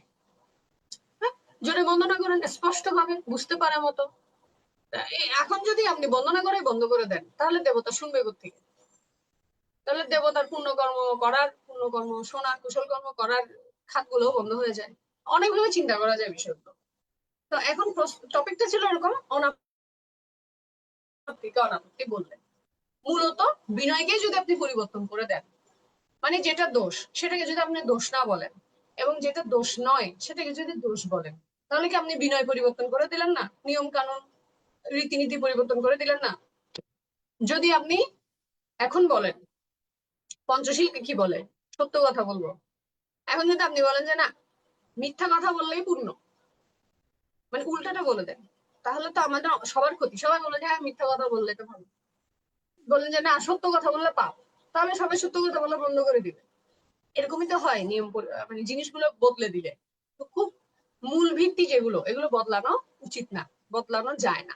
কিছু কিছু জিনিস স্থানকাল পাত্রে বদলায়, কিন্তু মূল ভিত্তি যেসব বিষয়ে যেসব দোষ আছে, দোষ এটা করলে দোষ হবে, এটা বদলাতে গেলে আপনি পরে বদনামের ভাগী হবেন, সংঘ দূষিত হবে, সংঘ প্রশ্রয় পাবে, গৃহ সংঘ অশ্রদ্ধা উৎপন্ন হবে, আপনার প্রতি ভিক্ষু সংঘের প্রতি যেমন হবে ধর্মের প্রতিও হবে। আলটিমেটলি বুদ্ধকে মানে, কিন্তু ধর্ম পাচ্ছে না, ধর্ম কোত্থেকে পাবে? সংঘ থেকে, কিন্তু সংঘকে মানে না। আজকালকার সময় ভিক্ষু সংঘ ভালো না, বলে না এখনকার যুগে কি ভালো ভিক্ষু আছে নাকি? ভিক্ষু নাই। ভিক্ষুকে যদি না মানে তাহলে কার দেশনা শুনবে? দেশনা না শুনলে ধর্ম থেকে পাবে? শুধু তো একটা গর্বজ্জা বুদ্ধ বুদ্ধাং সানা গাচ্ছা আমি নামাং সানা গাচ্ছা, বুদ্ধকে বন্দনা, দুই বেলা বন্দনা আমি করতে পারি, করলেন, এটা স্বর্গ লাভ হবে, কিন্তু নির্বাণ প্রদায়ী কোনো কাজ হবে না। আসল ধর্ম আসল জ্ঞানটা লাভ হবে না ভান্তের মাধ্যমে ছাড়া। নিজে পড়লে পারবেন, ভান্তের দেশনা ছাড়া নিজে যদি সরাসরি পড়েন সেটাও পারবেন, এছাড়া আর কোনোভাবে আপনি ধর্মের সাক্ষাৎ পাবেন না। ভান্তেই তো আপনাকে মূলত ধর্মগুলো বিভিন্ন দেশনার মাধ্যমে ভালো মন্দ সবকিছু বুঝিয়ে বলেন। তো আমাদের তো বেশিরভাগই হচ্ছে ত্রিপিটক পড়ে না, বাংলা ত্রিপিটক একটু জ্ঞান গর্ভ বিষয়, আপনি পড়তে চাইলেও আপনার মনটা ওভাবে অস্থির হয়ে যায়, এক লাইন পড়ার পর এক পাতা পড়ার পর অস্থির হয়ে যায়, এগুলো অনেক সাধনার বিষয়। আপনি তাহলে আপনি সরাসরি পড়তেও পারছেন না। আবার ভান্তে যে সহজ করে আপনাকে ভেঙে বলে দিবে, আপনার তো ভান্তের প্রতি শ্রদ্ধা নেই, তাই মনোযোগ সহকারে আপনি শুনবেন না দেশনা। তো আপনার সঙ্গ যদি আপনার শ্রদ্ধা না থাকে, সঙ্গের প্রতি যদি ধর্ম পায় না, মানে ধর্মকে পায় না, কারণ সঙ্গই ভালো মতো যেভাবে আপনি বুঝতে পারেন সহজভাবে ব্যাখ্যা করে। যেমন যিনি দূতাঙ্গ ভান্তে, ওনার দেশনা কিন্তু একরকম হবে, যিনি আপনাদের নাগরিক ভান্তে নগরে থাকেন, মানে আমাদের আশেপাশে থাকেন, বিহারে থাকেন, ওনার দেশনা একরকম হবে। যিনি ধ্যানী ভান্তে, ওনার দেশনা একরকম হবে। যিনি শিলে শিলে বেশি মনোযোগী বা বিনয়ে বেশি মনোযোগী, ওনার দেশনা বিনয়ের মতো হবে। যিনি ধ্যানী ধ্যানের মতো হবে। যিনি দূতাঙ্গ, ওনার দূতাঙ্গ টাইপের কঠোর টাইপের নিয়ম কানুন এই টাইপের এই প্যাটার্নের দেশনা হবে। তারপরে যিনি সামাজিক ভিক্ষু, ওনার হবে যে সমাজের বিভিন্ন নিয়ম কানুন, ছেলে মেয়েদের এটা করা উচিত, এটা বাবা মাকে সেবা করা উচিত, অবাধ্য হওয়া উচিত না, ছেলে মেয়েদেরকে বিহারে নিয়ে আসবে, এই টাইপের দেশনা হবে। এরকমই হয়। আচ্ছা, এরপরে এগুলো বলি, দুইটা প্যারা বলতে এতগুলো কথা। 3 নং আছে, বুদ্ধবান বলছেন, হে ভিক্ষুগণ, যাহারা লঘু আপত্তিকে গুরু আপত্তি হিসেবে প্রকাশ করে, তাহারা বহুজনের অহিতে প্রতিপন্ন হয়, বহুজনের অসুখ বহুজনের অনর্থ দেব মনুষ্যগণের অহিত ও অসুখের কারণ হইয়া থাকে। তাহারা বহু পুণ্য প্রসব করে এবং তদ্বারা এই সদ্ধর্মের অন্তর্ধান ঘটিয়া থাকে। আবার পরের প্যারাতে আছে, হে ভিক্ষুগণ, যাহারা গুরু বৃহৎ বড় বেশি গুরুত্বপূর্ণ, গুরু, হ্যাঁ, গুরু আপত্তিকে লঘু, লঘু মানে হচ্ছে ছোট ক্ষুদ্র, লঘু আপত্তি বলিয়া প্রকাশ করে, তাহারা বহুজনের অহিতে প্রতিপন্ন হয়, বহুজনের অসুখ বহুজনের অনর্থ দেব মনুষ্যগণের অহিত ও অসুখের কারণ হইয়া থাকে। তাহারা বহু অপূর্ণ প্রসব করে এবং তদ্বারা এই সব ধর্মে অন্তর্ধান ঘটিয়া থাকে। আচ্ছা, এখন আপনি মানে বিষয়টা হচ্ছে এরকম, আমি যদি সহজ ভাষায় বলি, ছোট দোষকে যদি বড় দোষ বলেন আর বড় দোষকে যদি ছোট দোষ বলেন, তাহলে কি হচ্ছে? ছোট দোষকে কখন আপনি বড় দোষ বলেন? যখন আপনার এখানে ব্যক্তি স্বার্থ থাকে, আপনার ব্যক্তি অজ্ঞানতা থাকে। যেমন একজন বড় ভান্তে, ওনার শিষ্য কোন একটা দোষ করেছে, উনি ওনাকে বিপদে ফেলতে যাচ্ছেন, সেজন্য ছোট একটা অপরাধ করেছে, কিন্তু শাস্তি দিয়ে দিলেন বড়, দণ্ড দিয়ে দিলেন বড়। এতে কি হবে? অন্যরা কি শিখলো? আপনার ব্যক্তিগত আক্রোশ থেকে আপনি কোন একটা দণ্ড দিলেন, বললেন যে না এটা বড় দোষ, এটা এটা বেশি, এটা এটা গুরু গুরু গুরু আপত্তি। যদি এমন বলে তাকে শাস্তি দেন, ওরও অশ্রদ্ধা হলো, অন্যদেরও অশ্রদ্ধা হলো, সবাই কিন্তু বুঝে কম বেশি। যারা ভান্তের পক্ষে তারা একরকম মানে দলাদলি ভাগ হয়ে যাবে এরকম। ওই ভান্তেটা ওই শিষ্যটাও দেখা যাবে আপনার গুরুর প্রতি শ্রদ্ধা থাকবে না, জ্ঞানের প্রতি শ্রদ্ধা থাকবে না। তার বিদ্বেষ উৎপন্ন হতে পারে, যে কোনো কারো বিদ্বেষ উৎপন্ন হবে।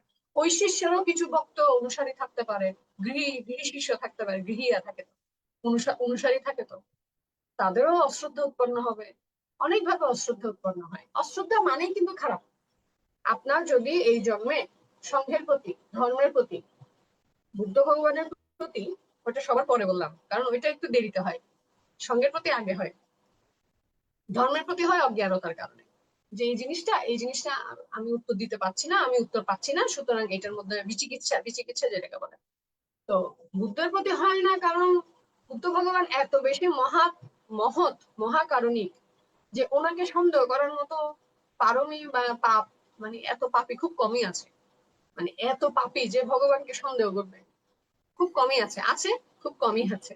উনি এতটাই পুণ্যবান, উনি এত বেশি মহৎ, এত বেশি মহাপুণ্য করেছেন যে ওনাকে সন্দেহ করবে, প্রশ্ন করবে, ওগুলো হাতে গোনা, একেবারেই হাতে গোনা।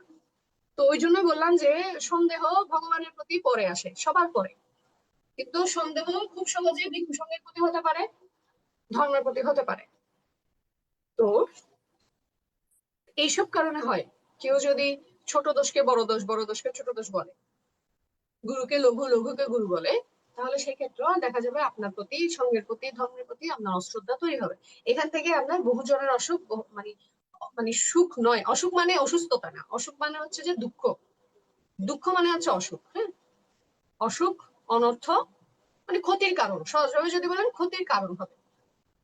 শাসন সদ্ধর্মেরও ক্ষতি হবে, এই জন্য সদ্ধর্ম অন্তর্ধান ঘটে আস্তে আস্তে। আপনার যদি অশ্রদ্ধা উৎপন্ন হয়, আপনি 2 বেলা বন্দনা করবেন না, আপনি নিয়মগুলো পালন করবেন না, আপনি কর্মফলকে বিশ্বাস করবেন না, আপনি শীল পালন করবেন না। আপনার যদি অশ্রদ্ধা উৎপন্ন হয়, আপনি জন্মান্তরে বিশ্বাস করবেন না। তখন আপনি আপনার ইচ্ছা মতো কাজ করবেন। আপনি জানেন যে, আপনি মনে করবেন যে আপনার তো মানে কর্মের তো কোনো ফল নাই, তা আপনি আপনার ইচ্ছা মতো কাজ করবেন। আপনাকে সবসময় বিপথে নিয়ে যাবে। এই জন্য আমি সবসময়, যে যাই বলুক না কেন, ভিক্ষু সংঘের নামে যত বদনামই করুক না কেন, কোন স্পেসিফিক মানুষ, কোন একজন ভিক্ষু দূষিত হতে পারে, সে মানুষ, সে সে মার্গলাভী না, এটা আমি মানি, এটা তার ধর্মতা। সাপের যেমন ধর্মতা আছে, সিংহের যেমন ধর্মতা আছে, মার্গহীনেরও ধর্মতা আছে। কিন্তু কোন একজন ভিক্ষুর জন্য বা কোন 10 জন ভিক্ষুর জন্য আমি পুরো ভিক্ষু সংঘকে কখনো অশ্রদ্ধা করি না। ওনার সেই ক্যাপাবিলিটি নেই, আমি ওনাকে সেই পরিমাণ আইডিয়ালাইজ করি না, মানে আমি অতটা বেশি আদর্শ মনে করি না। আমি এপ্রিসিয়েট করি যে হ্যাঁ, আপনি গৃহত্যাগ করেছেন, আপনি এমন কিছু করেছেন যেটা আমি করতে পারছি না, আপনি চেষ্টা করছেন, আপনার জার্নি আপনার। কিন্তু আমি 1 জন 2 জন 10 জন ভান্তের জন্য পুরো ভিক্ষু সংঘ, কারণ ভিক্ষু সংঘে বুদ্ধ ভগবানও আছেন, 80 মহাশ্রাবক আছে, এই পর্যন্ত যারা অরহত হয়েছেন সবাই আছে। আমি পুরো স্ট্রাকচার, পুরো প্রতিষ্ঠানটাকে কখনো দোষারোপ করি না। এটা স্থান, কাল, পরিবেশের কারণে অনেক রকম হয়। হ্যাঁ, গৃহীর কারণেও হয়, আমাদেরও দোষ আছে। কোনো ভান্তে কোনো অকুশল বা অনেক খারাপ কাজ করবো না, আমাদেরও কিছু ভাগ থাকে, সমস্যা আছে আমাদের। যে বললাম, আমরা সঠিক পরিবেশ তো দিচ্ছি না তাদের। আমি তো তাকে সে সচেতনতা তৈরি করে দিতে পারছি না, সুতরাং আমি শুধু তাকে আঙুল তুললে তো হবে না। তো যাই হোক, তো এই জিনিসগুলোতে অশ্রদ্ধা উৎপন্ন করা যাবে না। আপনি যাই হোক না কেন, আপনি বুদ্ধ ধর্ম সংঘের প্রতি অশ্রদ্ধা উৎপন্ন করবেন না। মানে এটা আমার একটা সাজেশন থাকবে। আমৃত্যু আমৃত্যু বলবো, আনির্বাণ কাল পর্যন্ত আমাদের মনে থাকবে না। আমৃত্যু আমরা যাতে যত কিছুই হয়ে যাক না কেন, বুদ্ধ ধর্ম সংঘের প্রতি অশ্রদ্ধা উৎপন্ন না করি, তাহলে একদম ছিটকে যাব, লাইন থেকে ছিটকে যাবো, লাইনচ্যুত হয়ে যাবো আমরা। অশ্রদ্ধা জিনিসটা ভালো না। কোনো মানুষের সঙ্গে যদি কুশল কর্ম করেছি আমি, ভালো সম্পর্ক, কুশল কর্ম, জন্ম জন্মান্তরের বন্ধন, তার সঙ্গে যদি আমি অশ্রদ্ধা উৎপন্ন করি, তার সঙ্গে আসলে ছিটকে যাওয়ার সম্ভাবনা থাকে। আনির্বাণ কাল পর্যন্ত আমরা চাই একটা ভালো সংঘ, ভালো পরিবেশ, ভালো পরিষদ, আমার বাবা মা ভাই বোন বন্ধু বান্ধব সবাই যাতে সেই পরিমাণ শীলবান হয়, প্রজ্ঞাবান হয়, তাহলে আমারই বল বাড়ে। আমার বাবা মা যদি জ্ঞানী হয়, আমার আত্মীয় স্বজন বন্ধু বান্ধব যদি সবাই যদি জ্ঞানী হয়, প্রজ্ঞাবান হয়, শীলবান হয়, আমি তো সবচেয়ে বেশি উপকার পাবো, সমৃদ্ধ হব, বেনিফিট আমি পাবো। কিন্তু সবাই সেই পরিমাণ, কেউ আমাকে কষ্ট দিচ্ছে না, কেউ আমার দুঃখের কারণ হচ্ছে না, সবাই আমাকে সুস্থ পরিবেশ দিচ্ছে। হ্যাঁ, আমার সবার সঙ্গে সুসম্পর্ক, সবাই একসঙ্গে কুশল কর্ম করছি, এভাবে তো বলবান হয়। এইটা হওয়ার জন্য শ্রদ্ধাটা থাকা খুব গুরুত্বপূর্ণ। ছোটখাটো দোষ সবার থাকে, কিন্তু শ্রদ্ধা যাতে নষ্ট না হয়। অপরকে ঘৃণা করলে, অপরের প্রতি শ্রদ্ধা যদি নষ্ট হয়, অশ্রদ্ধা হয়, তাহলে নিজের কর্মও কিন্তু খারাপ হয়ে যায়। সবসময় আপনার আপনার আপনার কেউ ক্ষতি করতে পারে, কোনো একটা খারাপ মানুষ ক্ষতি করতেই পারে, কিন্তু অশ্রদ্ধা করবেন না। ওর ধর্মটা বুঝে ওকে ক্ষমা করে দিতে হবে, কিন্তু অশ্রদ্ধা করা উচিত না। মানুষ যতই খারাপ হোক না কেন, ওই মানুষকে অশ্রদ্ধা করা উচিত না। মানুষকে অপরিচিত, আপনি আপনি তার সঙ্গে সম্পর্ক ছিন্ন করতে পারেন, তার সঙ্গে খাতির নাই করতে পারেন, কিন্তু অশ্রদ্ধা করবেন না মানুষ হিসেবে। অশ্রদ্ধা করলে বিদ্বেষ উৎপন্ন হয়, ওই যে আছে লোভ দেশ মোহ, দেশ উৎপন্ন হয়। আমি এই জন্য ছোটকাল থেকে পার্সোনালি ওই অশ্রদ্ধা পছন্দ করি না। ওই আমার আমার সঙ্গে যে খারাপ করেছে তার সঙ্গে আমার খুব ভালো সম্পর্ক আছে। আমি জানি তার চরিত্র এরকম, দুশ্চরিত্রতা করেছে আমার সাথে, কিন্তু আমি শ্রদ্ধা করি, কারণ তাকে দেখলে আমার হাসি ফুটে, মন ভালো হয়, হ্যাঁ কেমন আছেন, ভালো আছি, এতটুকু যথেষ্ট। তার আমার তো তার উপকার করতে হচ্ছে না, বা তার সঙ্গে আমার জীবনে কাটাতে হচ্ছে না, বা প্রতিদিন কথা বলতে হচ্ছে না। হঠাৎ করে কোনো একটা বিয়ের অনুষ্ঠানে কোথাও একটা দেখা হলো, কেমন আছেন, আপনার ছেলে মেয়ে কেমন আছে, কেমন ছিল, কিন্তু যা করেছিল তা কিন্তু খারাপ করেছিল, কিন্তু ঠিক আছে, যে যার মতো জীবনে যে যার মতো হয়ে গেছে, কিন্তু আমি যদি তাকে অশ্রদ্ধা করি, আমার মধ্যে দেশ উৎপন্ন হলে জন্ম জন্মান্তরের শত্রুতা হবে। ওইটা আমি চাই না। তো আজকে এই জন্মে দেখা হয়েছে, অপ্রিয় সংযোগ, শেষ। এই অপ্রিয় সংযোগ যাতে আবার না হয়, এটা আমি প্রার্থনাও করি না। আমি তার সঙ্গে সম্পর্ক ছিন্ন করেছি কিভাবে? ওই যে আমি তাকে অশ্রদ্ধা করি না, আমার তার সঙ্গে কোনো শত্রুতা নেই। সুতরাং আমার সঙ্গে আসলে তার দেখা হওয়ার সম্ভাবনা কম। নেক্সট টাইম যদি হয়ও, খারাপ ভাবে হবে না লিস্ট। তো ওইভাবে আমি সম্পর্ক ছিন্ন করি। সম্পর্ক ছিন্ন মানে হচ্ছে কারোর সঙ্গে বেশি মোহ না রাখা, বেশি ভালোবাসাও না রাখা, যে আমি তোমার সাথে থাকতে পারবো না। আবার কারোর সঙ্গে কোন রকম ক্ষেত, মানে অভিমান, অভিযোগ, ক্ষেত, আফসোস, তারপরে যে ওই মানে দেশটা না রাখা। দেশ রাখলে অবশ্যই সম্পর্ক তৈরি হবে। মানে দেশ হচ্ছে এক ধরনের সম্পর্ক, অভিমান এটা এক ধরনের সম্পর্ক। তো আপনি আমার সঙ্গে অন্যায় করেছেন, মানলাম, সামাজিক ভাবে, লৌকিক ভাবে সেটা অন্যায়, মাফ করে দিয়েছে আর কি। আর আর মন খারাপ হলে তো আমার হবে, আপনার তো কিছু হবে না। আপনি যে দোষ করেছেন, আপনি কতটা ফিল করেছেন, ফিল তো আমি করেছিলাম। এবার আমি যদি সেটা মনে রাখি, আমার অন্তর্দহনে আমি জ্বলতে থাকবো, আমি আগুনে পুড়তে থাকবো। আপনার কিন্তু ক্ষতি কম, আমার ক্ষতি বেশি। তা আমি একটা জিনিস, যে আমি নিজের ক্ষতি কেন করবো? আমি ছোটকাল থেকে, মানে ছোটকাল মানে বুদ্ধি বয়স থেকে এরকম, যে আমি নিজের ক্ষতি করব না, নিজের দুঃখের কারণ তৈরি করব না, আমি দুঃখ পাবো না কারোর জন্য না। অন্যায় করছে আমার অতীত কর্মটা বুঝতে অনেক সময় লাগলেও কর্মফল আরো পরে বুঝেছি। কিন্তু আমি কারোর জন্য নিজে কষ্ট পেতে চাইনি। মানে হচ্ছে যে আমি সারাক্ষণ মনে রাখবো ও আমার সঙ্গে এরকম করেছে, ও আমার সঙ্গে এরকম কেন করলো, প্রতিশোধ স্পৃহা যেটাকে বলে, ওই রেখে দেই। প্রতিশোধ স্পৃহা যাতে না থাকে। তো এইসব খুব বেশি হচ্ছে শ্রদ্ধা। আমি শ্রদ্ধা মেনটেন করি। যা যা যে যার করবার করতে ইচ্ছা, যার যে স্বভাব সেই অনুযায়ী কাজ করবে, স্বভাবের বাইরে কেউ যাবে না, যায় না, যদি সে চেষ্টা না করে। তো 5 নং প্যারায় আছে এরকম, বুদ্ধবান বলছেন, হে ভিক্ষুগণ, যাহারা প্রদুষ্ট আপত্তিকে দোষ অপ্রদুষ্ট আপত্তি বলিয়া ব্যাখ্যা করে, তাহারা বহুজনের অহিতে প্রতিপন্ন হয়, বহুজনের অসুখ, বহুজনের অনর্থ, দেব মনুষ্যগণের অহিত ও অসুখের কারণ হইয়া থাকে। তাহারা বহু পুণ্য প্রসব করে এবং তদ্বারা এই সদ্ধর্মের অন্তর্ধান ঘটাইয়া থাকে। হে ভিক্ষুগণ, যাহারা অপ্রদুষ্ট আপত্তিকে প্রদুষ্ট আপত্তি বলিয়া প্রকাশ করে, তাহারা বহুজনের অহিতে প্রতিপন্ন হয়, বহুজনের অসুখ, বহুজনের অনর্থ, দেব মনুষ্যগণের অহিত ও অসুখের কারক হইয়া থাকে। তাহারা বহু অপূর্ণ প্রসব করে এবং তদ্বারা এই সৎধর্মের অন্তর্ধান ঘটাইয়া থাকে। তো এটা একই প্রদুষ্ট আপত্তি। যে বলছিলাম না, কিছু আপত্তি আছে যে ওটার জন্য তেমন একটা শাস্তি হয় না, শুধু হয়তো আপনার গুরুর সঙ্গে আপনি একটু কথা বলবেন, আপনাকে একটু একটু শাসন করবে আর কি। মানে বকাঝকা মানে তার গালিগালাজ না, আমাদের ভিক্ষুর সঙ্গে একটু শাসন করবে। কিন্তু কিছু কিছু দোষ আছে, যেটা দোষ, যেটা আসলে একটা দণ্ড আছে নির্দিষ্ট, যে ওর সঙ্গে কেউ মিশবে না, বা ওর সঙ্গে কেউ একসঙ্গে খেতে বসবে না, এরকম এরকম। তো ওই প্রদুষ্ট আপত্তিকে কেউ যদি বলে যে না না এটা অতটা প্রদুষ্ট না, এটা এটা কোনো সমস্যা না, একই ঘুরে ফিরে কিন্তু ছোট বড়, ছোট দোষ বড় দোষ, গুরু লঘু, ওরা একই কিন্তু একদম। প্রদুষ্টকে কেউ যদি কেউ প্রদুষ্ট বলে, একই রকম ভাবে সেটাও ক্ষতির কারণ হবে। আর আপনি বিনয় বদলে ফেলছেন, আপনি নিয়ম কানুন বদলে ফেলছেন, আপনি সাদাকে কালো বলছেন, কালোকে সাদা বলছেন। ক্ষতির কারণ হবে না? মিথ্যা তো মিথ্যাই, ভুল তো ভুলই। ভগবান যেটা বলে দিয়েছেন ভুল, উনি ভবিষ্যৎ জেনেই বলেছেন। উনি জানেন বর্তমানে যে সমস্যাটা হচ্ছে, ভবিষ্যতে এইটা আমার বর্তমানে যদি এই এই সমস্যা হয়ে থাকে, আমার অবর্তমানে কি অবস্থা হবে সেটা ভগবান জানেন। জানেন দেখে উনি বিনয়গুলো ওভাবেই দিয়ে গেছেন, যাতে ওনার অবর্তমানে বিনয় দিয়ে ভিক্ষু সঙ্গ টিকতে পারে, চলতে পারে। আর 5,000 বছর, 5,000 বছর যাতে বিনয় দিয়ে ভিক্ষু সঙ্গ টিকতে পারে, ওইভাবে বিনয় করে দেওয়া। কারণ ওই যে যখন মার ভগবানকে কয়বার ফাং করেছিল? সম্ভবত 3বার। মানে একসঙ্গে 3বার না, 3বার এসেছিল। প্রথমবার যখন বলেছিল বুদ্ধত্ব লাভের পর পর, তখন বুদ্ধ ভগবান বলেছিলেন যে আমার তো কোনো শিষ্য প্রশিষ্য হয়নি, তাহলে আমি যে ধর্ম লাভ করলাম সে ধর্ম আমি কাউকে দিয়ে যেতে হবে না? তুমি আমাকে ফাং করেছো, ভালো কথা, আমি ফাং নিতে পারছি না, অ্যাভয়েড করেছে এভাবে। আরেকবার যখন আসছে তখন শিষ্য প্রশিষ্য বলছে যে আমার শিষ্য প্রশিষ্য ওভাবে এখনো সবল হয়নি আমার সঙ্গটাকে এগিয়ে নেওয়ার জন্য।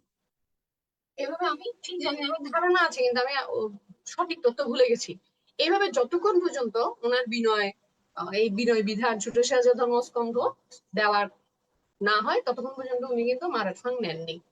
এবং সর্বশেষ যখন উনি মার যে ফাং করলো পরিনির্বাণের জন্য, উনি নিলেন, কারণ বলছে যে হ্যাঁ, তখন মা কিন্তু এটা বলেছে, সাক্ষী করেছে যে আমি তো এর আগে যখন আপনাকে ফাং করতে এসছি, ফাং করেছি, তখন আপনি বলেছেন যে আপনার ভিক্ষু সঙ্গ প্রস্তুত না, এরপরে বলছেন ভিক্ষুণী সঙ্গ প্রস্তুত না। এখন তো দেখছি আপনার ভিক্ষু সঙ্গ ভিক্ষুণী সঙ্গ সবাই প্রস্তুত, সবাই এখন আপনার মানে আপনার ধর্মকে ওনারা ধারণ করেছে, বা মানে এইটা বুঝাতে হচ্ছে সবাই প্রস্তুত। এখন তো আমার ফাং আপনাকে নিতে হবে। তখন বাবা বলছে যে হ্যাঁ, এখন এখন আসলে ওরা প্রস্তুত। এবং ওইভাবেই যখন আপনার বিনয় দেওয়া হয়ে গেছে, ভগবান জানেন যে এই ধর্ম এইভাবে 5,000 বছর চলতে পারবে, তারা চলাতে পারবে, শাসন ছদ্ম এভাবে টিকতে পারবে, সেই হিসেবে কিন্তু ভগবান জেনে শুনে এই ফাংটা নিয়েছিলেন, না হলে নিতেন না। এই জন্যই বিনয়টা এতটাই আপনার পরিপূর্ণ। এই পরিপূর্ণ বিনয়কে যদি আপনি এখন পরিবর্তন করেন, এটা দুঃসাহসিকতা, এটা আমাদের ক্ষতির কারণ, সবার ক্ষতির কারণ। দেব, মনুষ্য, ব্রহ্মা, শাসন ছদ্ম সবার জন্যই ক্ষতির কারণ। আচ্ছা, পরের প্যারা 7 নম্বরে আছে, বুদ্ধবান বলছেন, হে ভিক্ষুগণ, যাহারা সাবশেষ আপত্তিকে অনবশেষ আপত্তি বলিয়া ব্যক্ত করে, তাহারা বহুজনের অহিতে প্রতিপন্ন হয়, বহুজনের অসুখ, বহুজনের অনর্থ, দেব মনুষ্যগণের অহিত ও অসুখের কারণ হইয়া থাকে। তাহারা বহু অপূর্ণ প্রসব করে এবং তদ্বারা এই সৎকর্মের অন্তর্ধান ঘটাইয়া থাকে।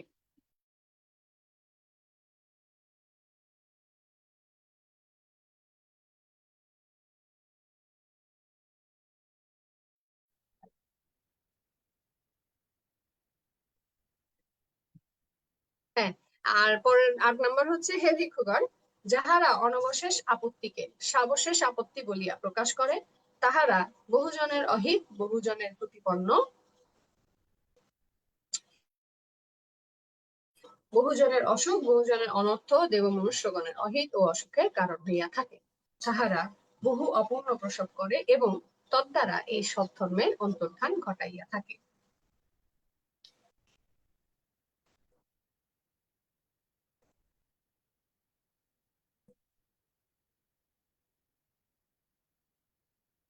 আচ্ছা, তো সাবশেষ আর অনবশেষ, সাবশেষ মানে হচ্ছে অসম্পূর্ণ, অনবশেষ মানে হচ্ছে সম্পূর্ণ। এটাও একই, এটাকে বিভিন্ন আপত্তিকে মূলত বিভিন্ন ভাবে ব্যাখ্যা করছে, যাতে করে কেউ আপত্তিটাকে বিকৃত না করে ঘুরে ফিরে। মানে দোষ তো দোষী, দোষটাকে আপনার কম বেশি করা যাবে না, পরিবর্তন করা যাবে না, যেটা যেমন সেটাকে তেমনই দেখতে হবে। হ্যাঁ, তো এখন আপনি যদি অসম্পূর্ণ দোষকে যদি সম্পূর্ণ দোষ বলেন, অথবা সম্পূর্ণ দোষকে যদি আপনি অসম্পূর্ণ দোষ বলেন, মানে যেটা সাবশেষকে অনবশেষ বলা অথবা অনবশেষকে সাবশেষ বলা, সেই ক্ষেত্রেও কিন্তু অনেকের দুঃখের কারণ হবে। কারণ যার সঙ্গে আপনি এই কথাটা ভুলটা বলবেন, তার সঙ্গে অন্যায় করা হবে। তা তার আপনার দেখা দেখে আপনার কাছ থেকে শুনে শিখে আরেকজন গুরু বা আরেকজন ভ্রান্ত ঠিক একই রকম বিধান করবে। হ্যাঁ, বই পড়ে কয়জন, বা বিনয়ের নিয়ম জানে বা মানে মানে এই জিনিসটাকে মুখস্থ করে কয়জন, কয়জন মিয়ানমার থেকে গিয়ে আপনার মুখস্থ করে আসে, শিক্ষা নিয়ে আসে, তাই না?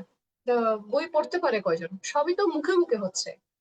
বিনয় বিধান আমাদের মধ্যে মানে ত্রিপিটক না পড়ে বাংলাদেশে বেশিরভাগই মুখে মুখে না, মানে উনি ওনার গুরু থেকে শিখেছেন, অবশ্যই ভালো গুরু থেকে শিখেছেন, উনিও ভালো অক্ষরে অক্ষরে পালন করেছেন, কিন্তু একেবারে সরাসরি পালি দেখে, বাংলা ত্রিপিটক তো এখন আসছে তাই না, তো পালি পালি দেখে আপনার প্রত্যেকটা অক্ষরে অক্ষরে বুঝে বুঝে বিনয় পালন করছে কিভাবে? পাচ্ছে না তো, পালি জানতে হবে তো। তো বেশিরভাগই হচ্ছে মুখে মুখে শিক্ষা, মানে আমি আমার গুরু থেকে শিখেছি, আমি আমার শিষ্যদেরকে শিখাবো। এবং এটা এত পারফেক্ট দেখেন, একদম সরাসরি ত্রিপিটক থেকে না পড়েও বিনয় কিন্তু ভালোই পালন করছে। কিছু কিছু অনেক নিয়ম তো অনেক, 227 শিল আছে, আরো অনেক কিছু আছে, হ্যাঁ অনেক রকম আছে। তার মধ্যে তো মনে করেন এখনো যে টিকে আছে যেভাবে আছে, অন্যান্য যেগুলো বাইরে থেকে দোষ দেখা যায় সেগুলো ছাড়া আপনি অন্য কিছু তো ধরতে পারবেন না সেভাবে। তো ওটা সুন্দর করে পালন করছে বলেই পারবেন না। তাহলে দেখেন, সরাসরি না পড়ে, কোনো জায়গা থেকে না পড়ে, মুখস্থ না করে বাংলাদেশে কত সুন্দরভাবে, মানে এটা হচ্ছে বুদ্ধ বাংলার সেই গুণ, এটা ভিক্ষু সঙ্গের গুণ, এটা ধর্মের গুণ, এটা সঙ্গের গুণ, যে শুধুমাত্র একজন গুরু থেকে আরেকজন গুরু দেখে দেখে শুনে শুনে সেটাকে চর্চা করে শিখে এভাবে ওনারা পালন করছেন। এখন বিনয় আছে, এখন আপনি চাইলে বাংলা থেকে পড়ে দেখতে পারেন, কিন্তু নর্মালি প্র্যাকটিসটা কিন্তু গুরু শিষ্যের মাধ্যমেই হয়। এখন কোনো গুরু যদি ভুল বলে তাহলে শিষ্য কিন্তু ভুল শিখবে। কোনো গুরু যদি এটাকে বাধা না দেয়, একটা কেউ ভুল করেছে দোষ করেছে এটাকে যদি বাধা না দেয়, সাদাকে সাদা না বলে, কালোকে কালো না বলে, শিষ্যও কিন্তু ওগুলোই শিখবে। তখন গিয়ে আস্তে আস্তে বিকৃত হয়ে যায়, তখন ত্রিপিটক বিকৃত হয়ে যাবে, বিনয় বিকৃত হয়ে যাবে। এই জন্য আমাদের আবার ওভারচেক করা উচিত, বইগুলো আবার ঘেটে পড়া উচিত, কোনো জায়গায় কোনো সমস্যা হয়েছে কিনা, পরিবর্তন হয়েছে কিনা, আর সাথে সাথে এগুলো চর্চাও করা উচিত আমাদের, মানে ভিক্ষু সংঘকে অবশ্যই বিনয়ের জন্য। আচ্ছা, এরপরে আছে 9 নম্বরে, টোটাল আছে হচ্ছে 20টা, আমি 9-10 পর্যন্ত পড়বো আজকে, 10 পর্যন্ত পড়বো, 20টা যেহেতু, বাকি 10টা হচ্ছে আগামী সপ্তাহে 2 ভাগে পড়বো আর কি। 9 নম্বরে আছে, হে ভিক্ষুগণ, যাহারা স্বপ্রতিকর্ম আপত্তিকে অপ্রতিকর্ম আপত্তি বলিয়া ব্যক্ত করে, তাহারা বহুজনের অহিতে প্রতিপন্ন হয়, বহুজনের অসুখ বহুজনের অনর্থ দেব মনুষ্যগণের অহিত অসুখের কারণ হইয়া থাকে। তাহারা বহু অপূর্ণ প্রসব করে এবং তদ্বারা এই সদ্ধর্মের অন্তর্ধান ঘটাইয়া থাকে। স্বপ্রতিকর্ম মানে যাহা প্রতিকার করা যায়। ওই যে বললাম না, কিছু কিছু লঘু দোষ আছে, সমস্যা আছে যেগুলো প্রতিকার করা সম্ভব, বড় বড় দোষ হলে সম্ভব না। আপনার যদি চরিত্র খারাপ হয়, এটাকে তো প্রতিকার করা কঠিন, এটা কঠিন কঠিন, এটা সরাসরি ভগবান লাগবে, সরাসরি অরহত বান্দা লাগবে ওটাকে ঠিক করার জন্য। কিন্তু আপনার যদি ছোট ছোট কিছু স্বভাব দোষ থাকে, অজ্ঞানতা থাকে, যেটাকে আমি আমার জ্ঞান দিয়ে ধৈর্য দিয়ে, মানে গুরু, একজন গুরু তার জ্ঞান দিয়ে ধৈর্য দিয়ে শিক্ষা দিয়ে পরিবর্তন করতে পারবে। তো ওই জন্য হচ্ছে যেইগুলো প্রতিকার করা সম্ভব স্বপ্রতিকর্ম, আর অপ্রতিকর্ম মানে যেটা সংশোধন করা যায় না, সংশোধনীয় না। যেমন ওই যে আমি সরাসরি বলি যে যদি কোনো ভান্তে নারী ঘটিত সমস্যা থাকে, এটা প্রতিকার করা সম্ভব না, এটা একেবারে বাইরে, ওই যে বলবো যে রং কাপড় ছেড়ে দিতে হবে এরকম একটা বিষয়। তো আবার কিছু কিছু বিধান আছে স্পর্শ লাগলে, সেটা আলাদা, সেটার আপত্তি আলাদা, সেটার শাস্তি আলাদা। মন স্খলিত হলে, বা এখন এখন মডার্ন যুগে কি হচ্ছে মনে করেন, যদি মেসেজ বা ফেসবুক বা ইয়াতে যদি প্রেম করে এবং গুরুর কাছে ধরা খায়, তো এক একটা আপত্তি এক এক রকম। তো আপনি সেটা প্রতিকার করতে পারবেন বুঝিয়ে শুনিয়ে, যে তুমি কেন গৃহত্যাগ করেছো, তুমি কি এটা চাও কিনা, এখন তুমি সংসারে ফিরে যেতে চাও, তাহলে তুমি রং কাপড় ছেড়ে যাও, তোমার যদি তার সঙ্গে সংসার করতে ইচ্ছে হয়ে যাও, কিন্তু গিয়ে তুমি এখন কি পাবে, কি করবে, সংসার কত কঠিন, দেখো ওরা কি করে, তোমার এখন এটা মধু মনে হচ্ছে, নানাভাবে আপনি সেটা বুঝাতে পারবেন তাকে। একজন গুরু ওনার শিষ্যকে বুঝাতে পারবে মানে আবার গৃহী না হওয়ার জন্য। আর যদি নিতান্ত হ্যাঁ যেতে পারো, নানাভাবে বুঝাতে পারে। কিন্তু যে দুশ্চরিত্রতা করলে এটাকে তো আর সংশোধন করা সম্ভব না। এই ধরনের দোষ কম বেশি আপনার ইয়ে থাকে, স্বপ্রতিকর্ম অপ্রতিকর্ম এরকম আরো অনেক রকম বিষয় থাকে। আমি এটা সহজ উদাহরণ দিয়েছি, আরো অনেক উদাহরণ থাকতে পারে, বিনয় পিটক পড়লে এরকম অনেক উদাহরণ পাওয়া যাবে। আচ্ছা, এরপর আছেন 10 নম্বরে, হে ভিক্ষুগণ, যাহারা অপ্রতিকর্ম আপত্তিকে স্বপ্রতিকর্ম আপত্তি বলিয়া প্রকাশ করে, তাহারা বহুজনের অহিতে প্রতিপন্ন হয়, বহুজনের অসুখ, বহুজনের অনর্থ, দেব মনুষ্যগণের অহিত ও অসুখের কারণ হইয়া থাকে। তাহারা বহু অপূর্ণ প্রসব করে এবং তদ্দ্বারাই সৎধর্মের অন্তর্ধান ঘটাইয়া থাকে। তো একই, ওই যে স্বপ্রতিকর্মকে যদি কেউ অপ্রতিকর্ম বলে, অপ্রতিকর্মকে কেউ যদি স্বপ্রতিকর্ম বলে, বলে মূলত কি করে, হয়তো উদ্দেশ্য প্রণোদিত ভাবে হয়তো একজন আরেকজনের ক্ষতি করতে চায়। কিন্তু এটা শুধু দুইজনের বিষয় না যে একজন আরেকজনের ক্ষতি করছে, এটা পুরো সংঘের বিষয়। সংঘে অন্যরা যারা শুনে দেখে তাদেরও অশ্রদ্ধা উৎপন্ন হয়, গৃহীদের অশ্রদ্ধা উৎপন্ন হয়। হ্যাঁ, আপনি যদি ওই আছে না, যেই কর্মের যেই শাস্তি, যেই পাপের যেই শাস্তি, সেই শাস্তি না দেন, তাহলে পাপ বর্ধিত হয়, সে আবার করবে। আবার অল্প পাপ করেছে, অল্প দোষ করেছে, বড় শাস্তি দিয়েছেন, তার মধ্যে প্রতিহিংসা উৎপন্ন হতে পারে, হিতে বিপরীত হতে পারে, সে আরো বড় পাপ করতে পারে। আবার অশ্রদ্ধা তৈরি হয়ে সে রং কাপড় ছেড়ে দিতে পারে।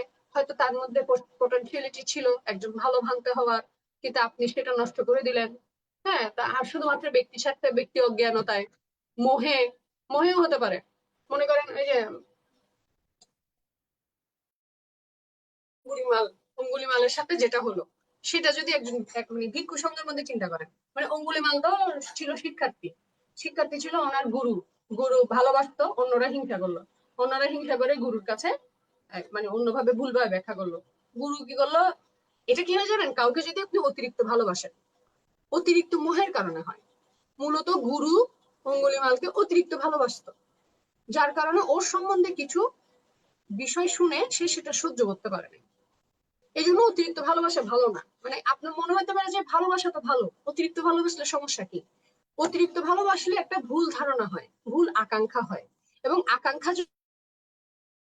বা আপনাকে কেউ যদি সেটা দেখায় যে সে আসলে পূরণ করতে পারবে না বা করবে না, বা সে আপনি যদি দেখেন যে সে আপনাকে সমপরিমাণ ভালোবাসে না, আপনি যা চাচ্ছেন তার কাছ থেকে পাচ্ছেন না, তখন আপনার মধ্যে যে আগুন হবে, সেই আগুনে সবাই পড়ে যাবে। যেটা অঙ্গুলিমালের শিক্ষকের ক্ষেত্রে হয়েছিল, গুরুর ক্ষেত্রে হয়েছিল। সে এমন একটা শাস্তি দিল, যে শাস্তিটা সে ভক্তি করে, এও অতিরিক্ত শ্রদ্ধা করে। অতিরিক্ত কিছু ভালো না। এখন তো আপনি বলবেন যে এরকম হইলে মানে গুরু শিষ্য সব বেশি, এত বেশি ভালোবাসবে গুরুকে, যার কারণে মানুষ মারতে বলেছে বলে মানুষ মেরে ফেলবে। এটা অতিরিক্ত না?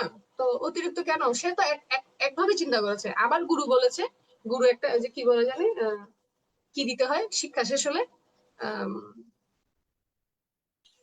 গুরু দক্ষিণা, দিতে হয়। হ্যাঁ, গুরু দক্ষিণা। গুরু দক্ষিণা।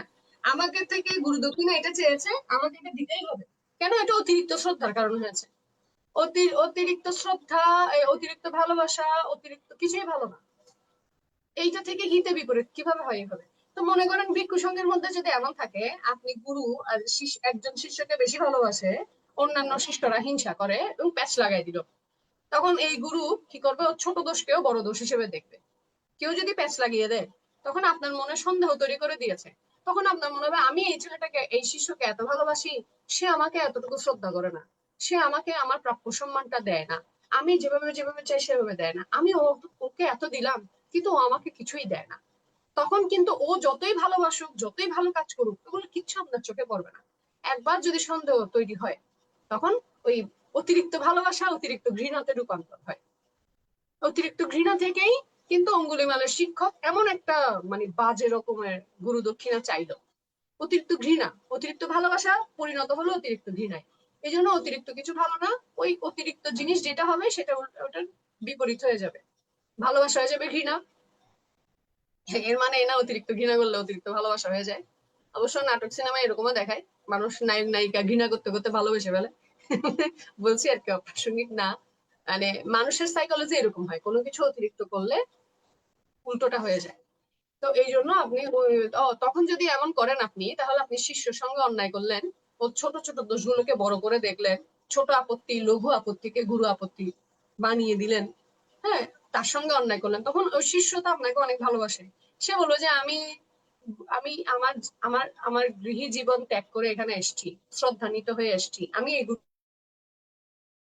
আমাকে মানে সঠিক পরিবেশ পাবে না তখন সে, তখন সে অশ্রদ্ধা হয়ে রং কাপড় ছেড়ে দিতে পারে, না আমি চলে যাবো গৃহী হয়ে। এখানে থেকে মানুষের উপাসক উপাসিকা থেকেও নানা রকম কথা শুনতে হয়, মানুষজন থেকেও কথা শুনতে হয়, এখন থেকে গুরুর কাছ থেকেও কথা শুনতে হচ্ছে।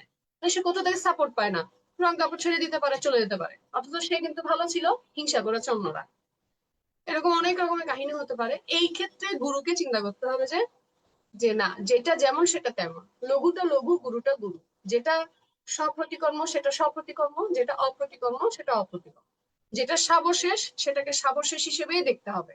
আমার শিষ্যকে আমি পছন্দ করি বা না করি, ওই শিষ্য ভালো হোক বা খারাপ হোক, ওই শিষ্য বেয়াদব হইতে পারে, অভদ্র হইতে পারে, অনেক অকুশলকামী হতে পারে, কিন্তু আমাকে বিনয় বিধান এমন ভাবে করতে হবে যেটা প্রদুষ্ট সেটা প্রদুষ্ট, সেটাকে অপ্রদুষ্ট বলা যাবে না। যেটা সাবশেষ সেটাকে অনবশেষ বলা যাবে না, সেটা সাবশেষই, সেটা কারোর জন্য পরিবর্তনযোগ্য না। আমি যাকে ভালোবাসি তাকে তার অনবশেষ কাজকে আমি সাবশেষ বলে দিলাম, হবে না, এভাবে করা যাবে না। আমি যাকে ঘৃণা করি অথবা যাকে ভালোবাসি, কারোর জন্যই নিয়ম পরিবর্তন হবে না। লঘু গুরু হবে না, গুরু লঘু হবে না। এইভাবে যদি বিনয় বিধান পালন করে, তাহলে হচ্ছে যে আপনার ভিক্ষু সংঘ অনেক অনেকদিন টিকবে, টিকবে এবং অনেক মানুষের উপকার হবে। আমাদের গৃহ সংঘের উপকার হবে, দেব মনুষ্যগণ মানে সবারই উপকার হবে।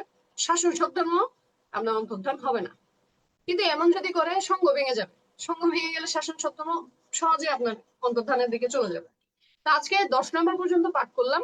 আর কি কি পাঠ করেছি সেটা আমরা এই কথার মধ্যে বলেই ফেলেছি। আমরা আপত্তি অনাপত্তি, আপত্তিকে যদি অনাপত্তি বলে, লঘুকে যদি গুরু বলে, গুরুকে যদি লঘু বলে, অনাপত্তিকে যদি আপত্তি বলে, প্রদুষ্টকে যদি অপ্রদুষ্ট বলে, কিংবা অপ্রদুষ্টকে যদি প্রদুষ্ট বলে, মোট কথা দোষকে যদি গুণ বলে, গুণকে যদি দোষ বলে, সত্যকে যদি মিথ্যা বলে, মিথ্যাকে যদি সত্য বলে। বিষয়টা এরকম না, ছোটকে যদি বড় বলে, বড়কে যদি ছোট বলে, যেটা সমাধান করা সম্ভব সেটাকে যদি অসম্ভব বলে, যেটা সমাধান করা সম্ভব না সেটাকে যদি সম্ভব বলে, মোট কথা ভুল বলে।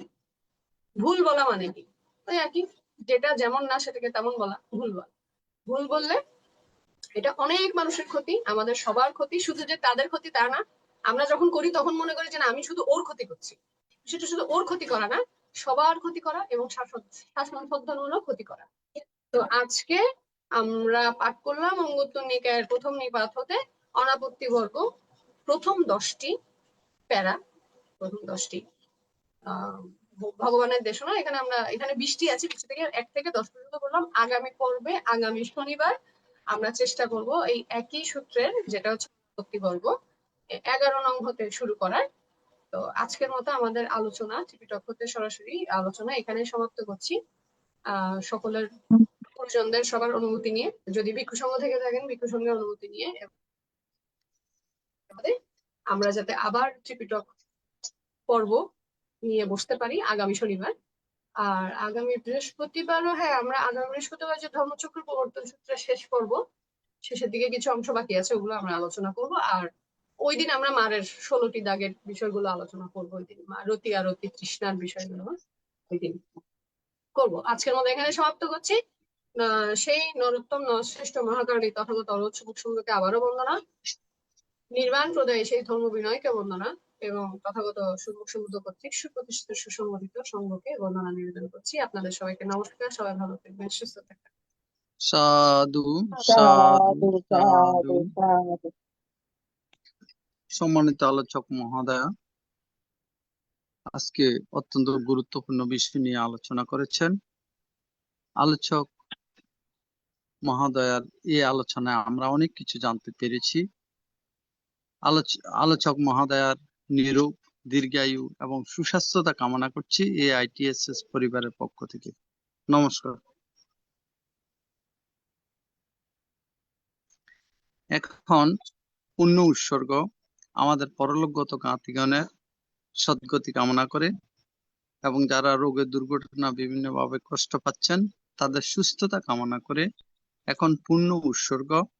পুণ্য উৎসর্গয় অংশ নিচ্ছেন সম্মানিত উপাসিকা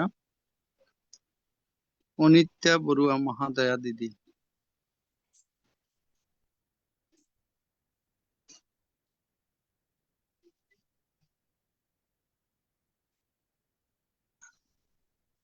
দুঃখিত, আমরা সংযোগ পাচ্ছি না এখন।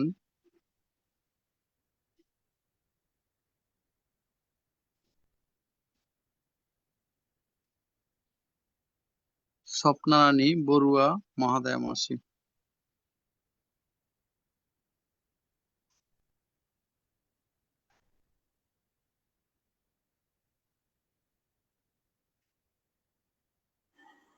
মামা আমাকে পানি উৎসর্গ করতে বলছেন? হ্যাঁ, মাসি আচ্ছা আচ্ছা। আমি প্রথমে তথাগত সম্যক সম্বুদ্ধকে নতশিরে বন্দনা জানাচ্ছি। বন্দনা জানাচ্ছি ITS এর সংযুক্ত সকল ভিক্ষু সংঘদেরকে।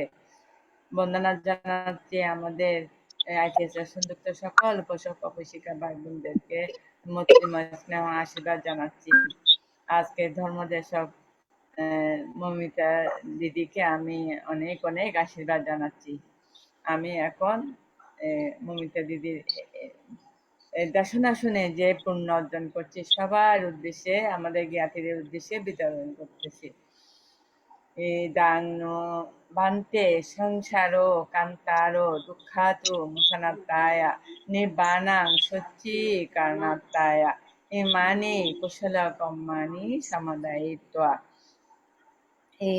no yatinangotu sukita huntu yatayo no yatinangotu sukita huntu yatayo no yatinangotu sukita huntu yatayo unname udakang batang ataninang pravatati eva meva eto dinang petenang upakapati ata bari baha pura paripuranti sagarang eva meva eto dinang petenang upakapati ata vatassa ammehi sampatang tuya sampadang sabbe satta sabbe deva sabbe bhuta sabbe naga sabbe yakka sabbe brahma anumodantu sabba sampatti siddhiya akazata sabumbatta devonaga mahitika punyantang anomuditva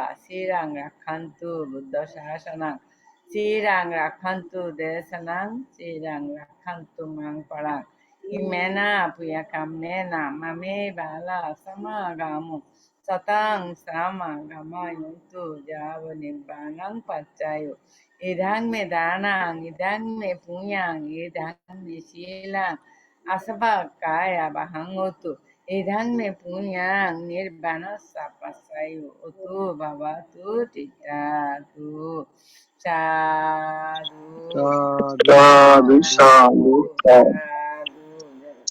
সম্মানিত সম্মানিত আলোচক মহোদয়, আলোচনার প্রেক্ষিতে এখন এখন অভিমত প্রকাশন সম্মানিত উপাসক বাবু শ্যামল বড়ুয়া মহোদয়। দাদাকে নমস্কার জানাচ্ছি।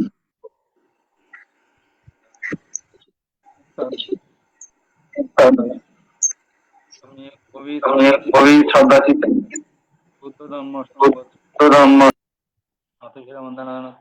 লাইনে ডিস্টার্ব করছে মনে হয় দাদা, দুইবার শোনা যাচ্ছে। আমার এখানে তো এই অবস্থা। আমি ঠিক হয়ে গেছে। যাই হোক, আমি স্বপ্নাদি মাইক যদি খোলা থাকে তো বেশি ডিস্টার্ব হয়, জানি না কেন। দুটো মাইক করেন নাকি? মাতাশ্রীদের বন্দনা জানাচ্ছি। ITS এর আশীর্বাদক ভারতীয় ষষ্ঠ সংঘরাজ পূজনীয় বড়মন্ত্রের চরণে এবং ITS এর প্রধান সমন্বয়ক উপদেষ্টা পূজনীয় ইন্দ্রবংশ মন্ত্রের চরণে, যে সমস্ত ভিক্ষু সংঘ ITS এর সাথে সম্পৃক্ত আছেন সবার চরণে তাদের নতশির বন্দনা জানাচ্ছি, কৃতজ্ঞতা জানাচ্ছি, শ্রদ্ধা জানাচ্ছি। ITS এর প্রতিষ্ঠাতা পরিচালক আমাদের কল্যাণ মিত্র শ্রদ্ধেয় মিলন বড়ুয়া দাদা এবং উপদেষ্টা মৃদুল সিংহ দাদা, সঞ্চালন বিষয়ক উপদেষ্টা প্রবীর সিংহ দাদা সহ দেশে বিদেশের সকল ডোনার বিন্দু, যাদের বদান্যতায় আজকে 5 বছর অতিক্রান্ত হয়ে 6ষ্ঠ বছর আপনার অতিক্রান্ত হতে চলেছে এবং মৈত্রীময় শুভেচ্ছা জানাচ্ছি। আজকে মহান জ্যৈষ্ঠ পূর্ণিমা চলমান আছে, এই তিথিতে যিনি সদ্ধর্ম দেশনা করেছেন আমাদের দিদি মমিতা বড়ুয়া ম্যাডাম, ওনাকে আন্তরিক প্রীতিময় শুভেচ্ছা জানাচ্ছি।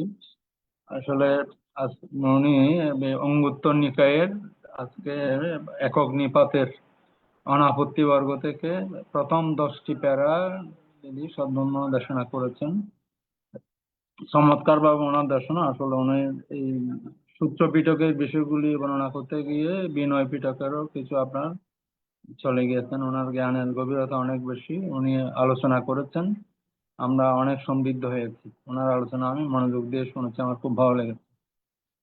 আসলে এই বৌদ্ধ ধর্মকে টিকিয়ে রাখার জন্য তো আপনার চারই পরিষদ, ভিক্ষু ভিক্ষুণী, উপাসক উপাসিকা পরিষদ, দিদির আলোচনার মধ্য থেকে আমি যতটুকু অনুধাবন করেছি, আসলে শুধুমাত্র ভিক্ষু পরিষদ দিয়ে সদ্ধর্ম টিকে রাখা যায় না।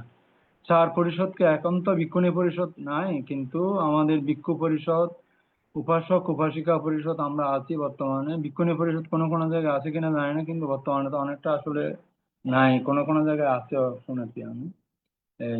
এই তিন পরিষদ বর্তমানে যে চলমান আছে, এই তিন পরিষদকে আসলে এই একটা গৃহের খুঁটি, যেমন গৃহে যেমন আপনার অস্তিত্ব রাখার জন্য চারটা খুঁটির প্রয়োজন, এই খুঁটিগুলিকে সুদৃঢ় হতে হবে। শুধুমাত্র ভিক্ষু পরিষদ যদি আপনার এই বিনয়ে যদি হয়, শীলবান হয়, তারা শুধু গৃহীরা যদি, উপাসক উপাসিকা পরিষদ যদি আপনার নরে বরে হয়, দুর্বল হয় খুঁটি, সদ্ধর্ম রক্ষা করা খুবই আসলে কঠিন।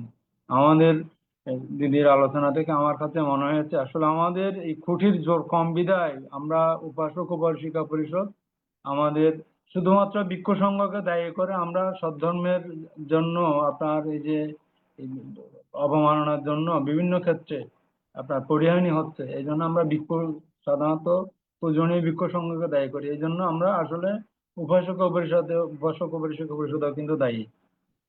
আমি দেখেছি আপনার এই রাজবন বিহারে, আমার প্রসঙ্গক্রমে বলছি, পূজনীয় বনমন্তে যখন ছিলেন তখন আপনার জোন কমান্ডার যারা আসতেন রাঙ্গামাটিতে পূজনীয় বন্তের সাথে বন্দনা করার জন্য, পূজনীয় বন্তের আশীর্বাদ নেওয়ার জন্য যেতেন। একবার এক জোন কমান্ডার গিয়েছেন, আমি বইতে পড়েছি এটা, বনমন্তের সাথে দেখা করার জন্য। অনেক আর্মি টার্মি ছিল, জোন কমান্ডার গিয়েছিল, যাওয়ার পর উনি মিলানোর জন্য বনমান থেকে হাত, হ্যান্ডশেক করার জন্য পূজনীয় বনমান থেকে হাত বাড়িয়ে দিয়েছেন আর কি। তো বনমন্তে তো উনি কারোর সাথে হ্যান্ডশেক করতেন না, উনি হ্যান্ডশেক করেননি, তা প্রশ্নই তো আসে না, উনি কখনো করেন না। শেষে উনি দেখিয়ে দিয়েছেন ওই যে আপনার, উনি তো চেয়ারে বসতেন, উচ্চ আসনে বসে আছেন, ওই নিচে ওনাকে বসার জন্য ব্যবস্থা করেছেন আপনার রাজবন বিহার কর্তৃপক্ষ। যেহেতু উনি জোন কমান্ডার, উনি ওখানে বসেছেন। তখন উনি প্রথম আলাপ করছিলেন বনমন্তের কাছে, আপনি কি অহংকারী মানতে? আমি আপনার সাথে হ্যান্ডশেক করার জন্য হাত বাড়িয়ে দিয়েছি, আপনি আমার সাথে হ্যান্ডশেক করলেন না, আপনি কি অহংকারী? বলে যে আমি অহংকারী নই, আমার বিনয়ের মধ্যে কিন্তু এটা না, আমি কোনো গৃহীর সাথে হ্যান্ডশেক করতে পারি না। শেষে উনি অনেক আলাপ আলোচনা করেছেন, শেষে ওনার আলোচনার মধ্য দিয়ে পূজনীয় বনমন্তের প্রতি ওনার শ্রদ্ধান্বিত হয়ে শেষে ওনাকে শ্রদ্ধা নিবেদন করে উনি এসেছেন। উনি ইসলাম ধর্মাবলম্বী ছিলেন আর কি। যাই হোক, আসলে বিনয় বিধানে আমরা যদি যথাযথভাবে শুধুমাত্র ভিক্ষুদেরকে যদি আমরা দায়ী করি, আমার কাছে মনে হয়েছে উপাসক উপাসিকা পরিষদ যদি খুঁটি নড়বড়ে হয়, দুর্বল হয়, আমাদের যদি শিলের যদি প্রজ্ঞার যদি কমতি থাকে, কখনো সদ্ধর্ম সঠিকভাবে টিকে রাখা যায় না। আমি আসলে এই বিভিন্ন সময় আমি অনেক বড় বড় ভিক্ষুদের মধ্যেও দেখেছি, ওই দিদি যে কথাগুলি বলেছেন, অনেক বিহারের মধ্যে যখন দায়িকারা যায় আপনার, ওনারা সরাসরি না করলেও ওখানে যারা শ্রমণ টমন আছে তাদেরকে দিয়ে চা টায়ের আপ্যায়ন করেন আর কি, চা খাওয়ায়, নাস্তা খাওয়ায়। এগুলি কতটুকু সত্য আমি জানি না, কিন্তু তারা এগুলি না করেও পারেন না। অনেক বড় বড় মানুষ যখন যায় তখন এগুলি জনীয়বান্তদের এগুলি আসলে বাধ্য হয়ে করতে হয়, এই জিনিসগুলি তাদের আশ্রয় নিতে হয়। আবার আমি অনেক কোনো কোনো সদ্ধর্ম দর্শনে এমনও শুনেছি, অনেক বড় বান থেকে আপনার প্রধান সদ্ধর্ম দর্শন, আমার এখন দিদি যখন আলোচনা করছেন আমার মনে পড়ছে আর কি, বান্ত এইভাবে দর্শনা করছিলেন, আপনারা এই বৌদ্ধ ধর্মকে টিকিয়ে রাখার জন্য শুধুমাত্র একটা সন্তান নেবেন, দুইটা সন্তান নেবেন, এইভাবে বৌদ্ধ ধর্ম টিকে রাখা, আপনার একটা সন্তান নিলে ওটাকে আপনার উত্তরসূরি করার জন্য আপনার লেখাপড়া শিক্ষা দীক্ষা তাকে দিয়ে উত্তরসূরি করবেন। এই বৌদ্ধ ধর্ম টিকিয়ে রাখবে কে? ভিক্ষু সমন্বয় তো দরকার আছে, ভিক্ষু সঙ্গ যদি না থাকে বৌদ্ধ ধর্ম টিকে থাকে কে? তখন উনি এভাবে বলেছেন, আমার এখনো মনে পড়ছে, আপনারা বেশি করে সন্তান নেবেন, বেশি করে সন্তান নিয়ে অন্তত পক্ষে আপনার ল্যাংড়া খোরা যেগুলি দুর্বল দুষ্ট শয়তান পড়াশোনায় যারা অমনোযোগী হয় তাদেরকে আপনার বৌদ্ধ ধর্মে দীক্ষা দিয়েন না। যারা মেধাবী, যারা প্রজ্ঞাবান হবে এই ধরনের, কারণ একটা সন্তান যদি থাকে, দুইটা সন্তান যদি থাকে, কখনো আপনার এখানে আপনার এই বৌদ্ধ ধর্মে আপনার দান করবেন না। যদি কয়েকটা সন্তান থাকে আপনাদের, একটা আমাদের এই ভিক্ষু সংঘের জন্য যদি দান করে দেন, বৌদ্ধ ধর্ম যদি দীক্ষা দিয়ে দেন, তাহলে সদ্ধর্ম এভাবে টিকে থাকবে। যাই হোক, আমার কথাগুলি দিদির আলোচনা থেকে আমার এগুলি মনে পড়ছে আর কি। সদ্ধর্ম উনি জ্ঞান গর্ভে অনেক আলোচনা করেছেন, ওনাকে কৃতজ্ঞতা জানাচ্ছি। আপনারা যারা শুনছেন সবার প্রতি আমি আবারও শ্রদ্ধা এবং মৈত্রীময় শুভেচ্ছা জানিয়ে, বিশেষ করে আজকে সদ্ধর্ম দর্শক দিদিকে আমার মৈত্রীময় শুভেচ্ছা জানিয়ে আজকের পূর্ণিমার দিনে, জ্যৈষ্ঠ পূর্ণিমার দিনে আমি আমার অভিনয় শেষ করছি। ধন্যবাদ। সাধু সাধু সাধু, ধন্যবাদ দাদাকে। এখন অভিমত প্রকাশ করছেন সম্মানিত উপাসিকা অনিতা বড়ুয়া মহাদয়া দিদি।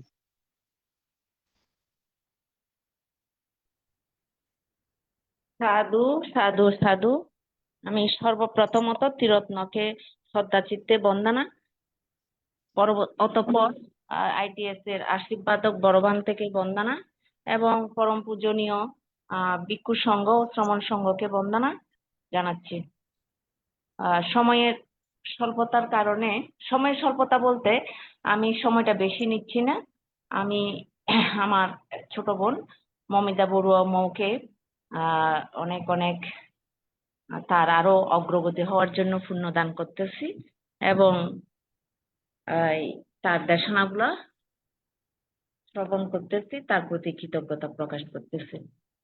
আর যারা শুনতেছেন সবাইকে আমার নমস্কার এবং মৈত্রী জানাচ্ছি। তো আসলে আজকে প্রত্যেক দিন, বিশেষ করে শনিবারে একটা সূত্রের উপর বাণী যেভাবে ধর্মদেশনা চলতেছে, ধর্মদেশনাগুলো যেভাবে বুঝে দিচ্ছে, একটা শব্দকে প্রয়োজনে 3বার 4বারও ব্যাখ্যা করতেছে। এই সুব্যাখ্যা তো এগুলার জন্য আর কোনো মন্তব্য দেওয়ার মতো মানে কোনো অবকাশ নাই, অথবা যেগুলো যেভাবে বলছে এগুলা জানারও একটু জানি, হয়তো কিছু জানি না, কিছু জানি, আবার কিছু সংশোধন হয়েছে, এখানে আর কিছু মানে জিজ্ঞাসা নাই। আমার পূর্ববর্তী বক্তা শ্রদ্ধেয় শ্যামল দাদা আরেকটু ওইটা বলছে, বিশেষ করে ওনারা সামাজিক বা বিভিন্ন বিহার ভিত্তিক ওনারা বলছে। তো আমি ওই যেটা আমি শুনতে শুনতে একটু মানে উপলব্ধি করলাম, আমরা যেখানে যে কয়জন এখানে শুনতে আসছি বিশেষ করে আগ্রহ নিয়ে, এখন দেখেন সবার চিত্তটা হয়তো এমনই করতেছে, ইস আমি যদি মমিতার মতো এত বুঝতাম তাহলে আমি আরো আগে থেকে আরো একটু ভালো হতে পারতাম, বা আমার সন্তানগুলাকে যদি এরকম একটু বুঝাতে পারতাম, মমিতার মতো যদি আরো কিছু সন্তান মানে এইভাবে হইতো। তা আমরা কামনা করতেছি, প্রার্থনা করতেছি, কিন্তু আমরা হয়তো প্রচেষ্টা কম ছিল বা পরিবেশের কারণে অথবা অজ্ঞাতার, বিশেষ করে অজ্ঞাতার কারণে। তারপরে আরো বিষয় আছে ধাতুগত ভাবে যার সাথে যার মিল, যার সাথে যার ভাও এইভাবে বলে। তো এগুলো শোনার জন্য দেখছেন এত সুন্দর পরিবেশ, এত সুন্দর করে আয়োজন, এবং যে বুঝানোর একটা গৃহী সঙ্গের মধ্যে বলতে গেলে সে সবার এই মুহূর্তে ছোট, কিভাবে আমাদেরকে বোঝানোর চেষ্টা করতেছি, কিন্তু আমরা কয়জন শুনতেছি বা কয়জন আসতেছি। তো আমি এখানে সবাই জানেন, তারপরে আমি একটা ওই যে ভগবান বুদ্ধের এই কথাটাই বলি, উনি যখন পাহাড়ে পর্বত চূড়া দিয়ে হাঁটতেছিল, মানে বিশেষ করে বন দিয়ে, তখন অনেক পাতা পড়ে রয়েছে। তো এই শ্রদ্ধেয় আনন্দভান থেকেও বা ওনার শিষ্য থেকে একটু পাতা নিয়ে বলছে যে আচ্ছা আমার এই হাতে একমুঠ পাতা বেশি নাকি এই বনভূমিতে এই পাতাগুলো বেশি। তখন বলছিল যে শ্রদ্ধেয় মানে বুদ্ধকে আর কি বলে যে ভগবান বুদ্ধ মানে এই পাতাটা মানে একদম কম। তো অর্থাৎ হাতের মুঠের নিচে যে ওই পাতাটাই কম, আমি সময়ের জন্য সংক্ষেপে বলতে চাচ্ছি আর কি। তো ঠিক এই বুদ্ধের ধর্ম বিনয়, এই বুদ্ধের এই ধর্ম বিনয় জানার জন্য ঠিক, বা এই ধর্ম শুনে দুঃখ থেকে মুক্তি হওয়ার জন্য ঠিক এইরকম অল্প সংখ্যক মানুষ আছে। তো যে দেশনাগুলো করছে বিশেষ করে ভিক্ষু সংঘ, উভয় দিকে আমাদের বরং দায়িত্বের আরো বেশি দোষ বিভিন্ন বিষয় নিয়ে আর কি। তো এইগুলা যদি মমিতা যেভাবে বুঝছে জিনিসটা, তার পরিবারকে ছোট ভাইকে যেভাবে বোঝানোর চেষ্টা করতেছে, এটা যদি আমরা সবাই ওইরকম আমাদের জ্ঞানগুলা থাকতো, মোহে আবৃত না থাকতাম, তাহলে দেখতেন যে মানে আরো কত উন্নত হইতো।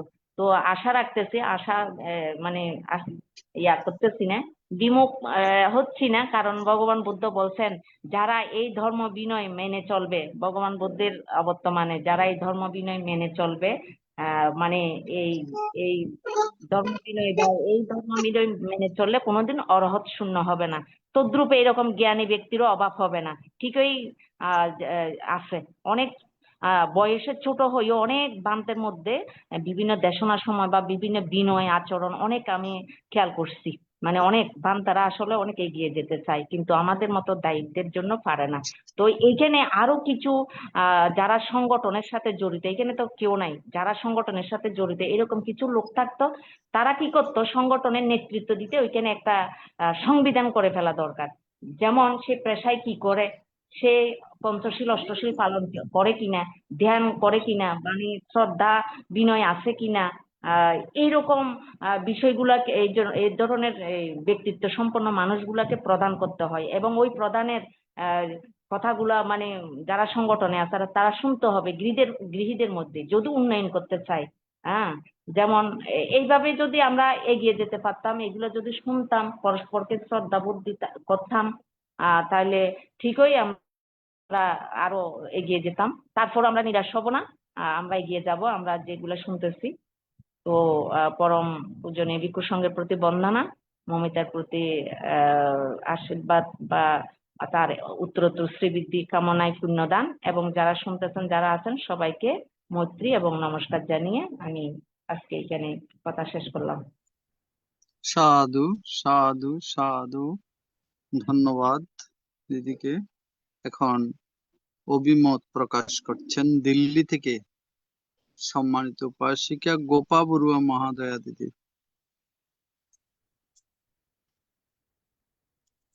দাদা নমস্কার। সর্বপ্রথম আমি তথাগত বুদ্ধকে বন্দনা জানাচ্ছি। জুমে যত ভিক্ষু সংঘ শ্রমণ সংঘ আছেন সবার উদ্দেশ্যে আমি, আর আজকের ধর্ম দেশিকা আমাদের ছোট্ট বোন মৌমিতা কে অনেক অনেক ধন্যবাদ, আশীর্বাদ করছি।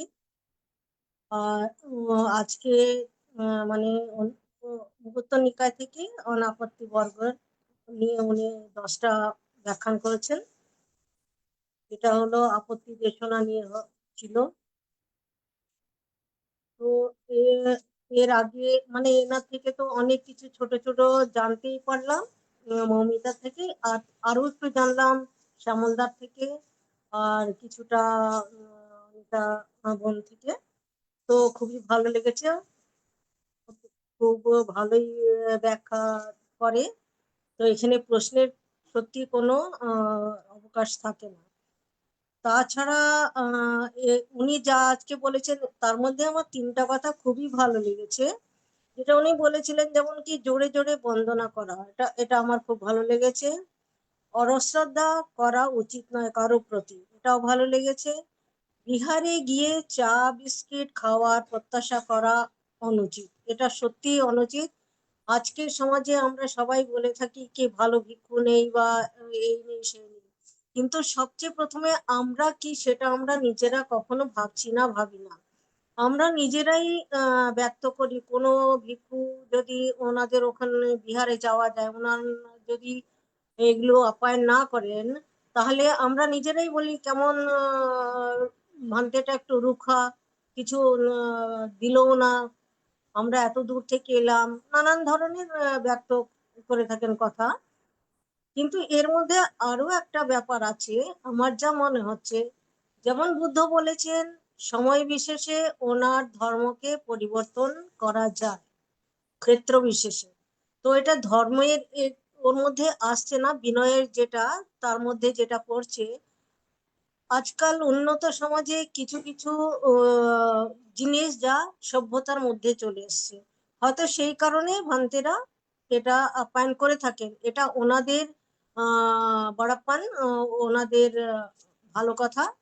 কিন্তু আমরা কেন ওটা নিয়ে আলোচনা করব বা আমরা চাইবো সেই জিনিসটা? কেন কি ভান্তে তো গুরুজন, ওনারা আমাদের সেবা করবেন এমন নয়, এটা বিনয়ের বিপরীত। ওনাদের সেবা আমরা করব, উনি যে চা বানাবেন চা দেবেন সেটা তো আমাদের জন্য সঠিক নয়, কিন্তু আমি দেখি অনেকে বেশিরভাগ লোকেরাই এটা মানে কি চায় কি এরকম হোক। শুধু তাই নয়, আরো একটা কথা বলতে ভালো লাগছে না, কিন্তু আমি দেখেছি, নিজের চোখেই দেখেছি, মানে বিহার থেকে কোনো জিনিস না বলে কেউ না দেখে সেইভাবে আত্মসাৎ করার মতনও লোক আছে, এরকম লোকও আছে দুনিয়ায়। তো অতএব যাই হবে হোক, আমরা এটাই চেষ্টা করব, আমরা এগুলো শুনছি কেন আমাদের জ্ঞান বৃদ্ধির জন্য, আমাদের যেমন জ্ঞান চক্ষু উৎপন্ন হওয়ার জন্য।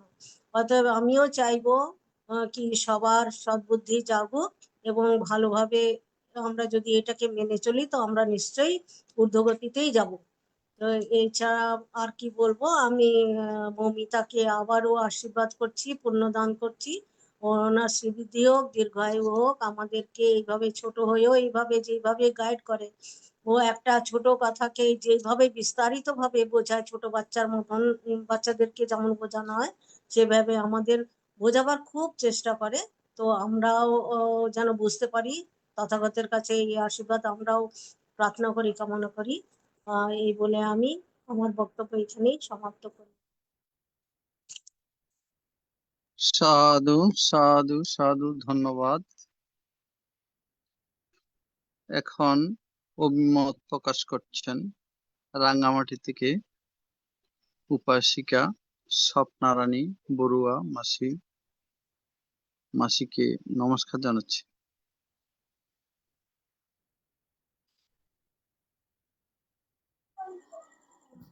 সাধু। আমি প্রথমে বুদ্ধরত্ন, ধর্মরত্ন, সংঘরত্নকে নতশিরে বন্দনা জানাচ্ছি। বন্দনা জানাচ্ছি অভ্রান্তে ভারতের শ্রেষ্ঠ সরকার অভ্রান্ত থেকে বন্দনা জানাচ্ছি আইটিএসের সুন্দর সংগদের জন্য। বন্দনা জানাচ্ছি আইটিএসের যত ভিক্ষু আমাদেরকে দেশনা প্রদান করেন, সব সর্বসাধারণ ভিক্ষুকে। আর আজকে মমিতাকে আমি অনেক অনেক আশীর্বাদ দিচ্ছি। সংযুক্ত সকল পোষক উপস্থিকা ভাই বোনদেরকে আমি মৈত্রী মৈত্রী আশীর্বাদ জানাই। আজকে মমিতা আমাদেরকে গুপ্ত নিকায়ের প্রথম নিপাত থেকে অনাবৃত্তি বর্গ থেকে আলোচনা করেছেন। বুদ্ধ ভিক্ষুদের উদ্দেশ্যে এই কথাগুলি বলেছেন, যাহা আপত্তি বলিয়া প্রকাশ করেন। তারপর ছোট আপত্তিকে বড় বলে জানেন। এগুলি এগুলি অনেক কিছু। তারপরে সর্বশেষ অসম্পূর্ণ আপত্তিকে সম্পূর্ণ আপত্তি হিসেবে জানেন। তারপরে যাহা প্রতিকার করা যায়, যাহা প্রতিকার করা যায়, যাহা প্রতিকার করা বা সংশোধন করা যায় না। তারপরে একদম 10 নম্বরে আছে, যাহারা অপ্রতিকর্ম আপত্তিকে কর্ম আপত্তি বলিয়া প্রকাশ করেন, তাহারা বহুজনের ক্ষতি সাধন, বহুজনের অনর্থ, বহু দেব মানুষের অনেক ক্ষতি সাধন হয়ে থাকে।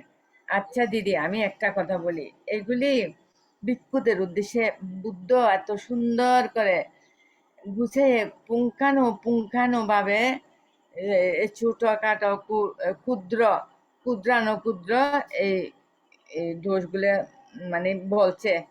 কিন্তু এগুলি আমাদের আমাদের সমাজের ভিক্ষুরা মেনে চলেন কি দিদি?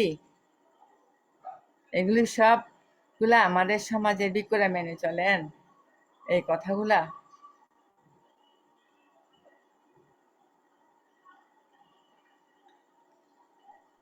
আপনার চোখে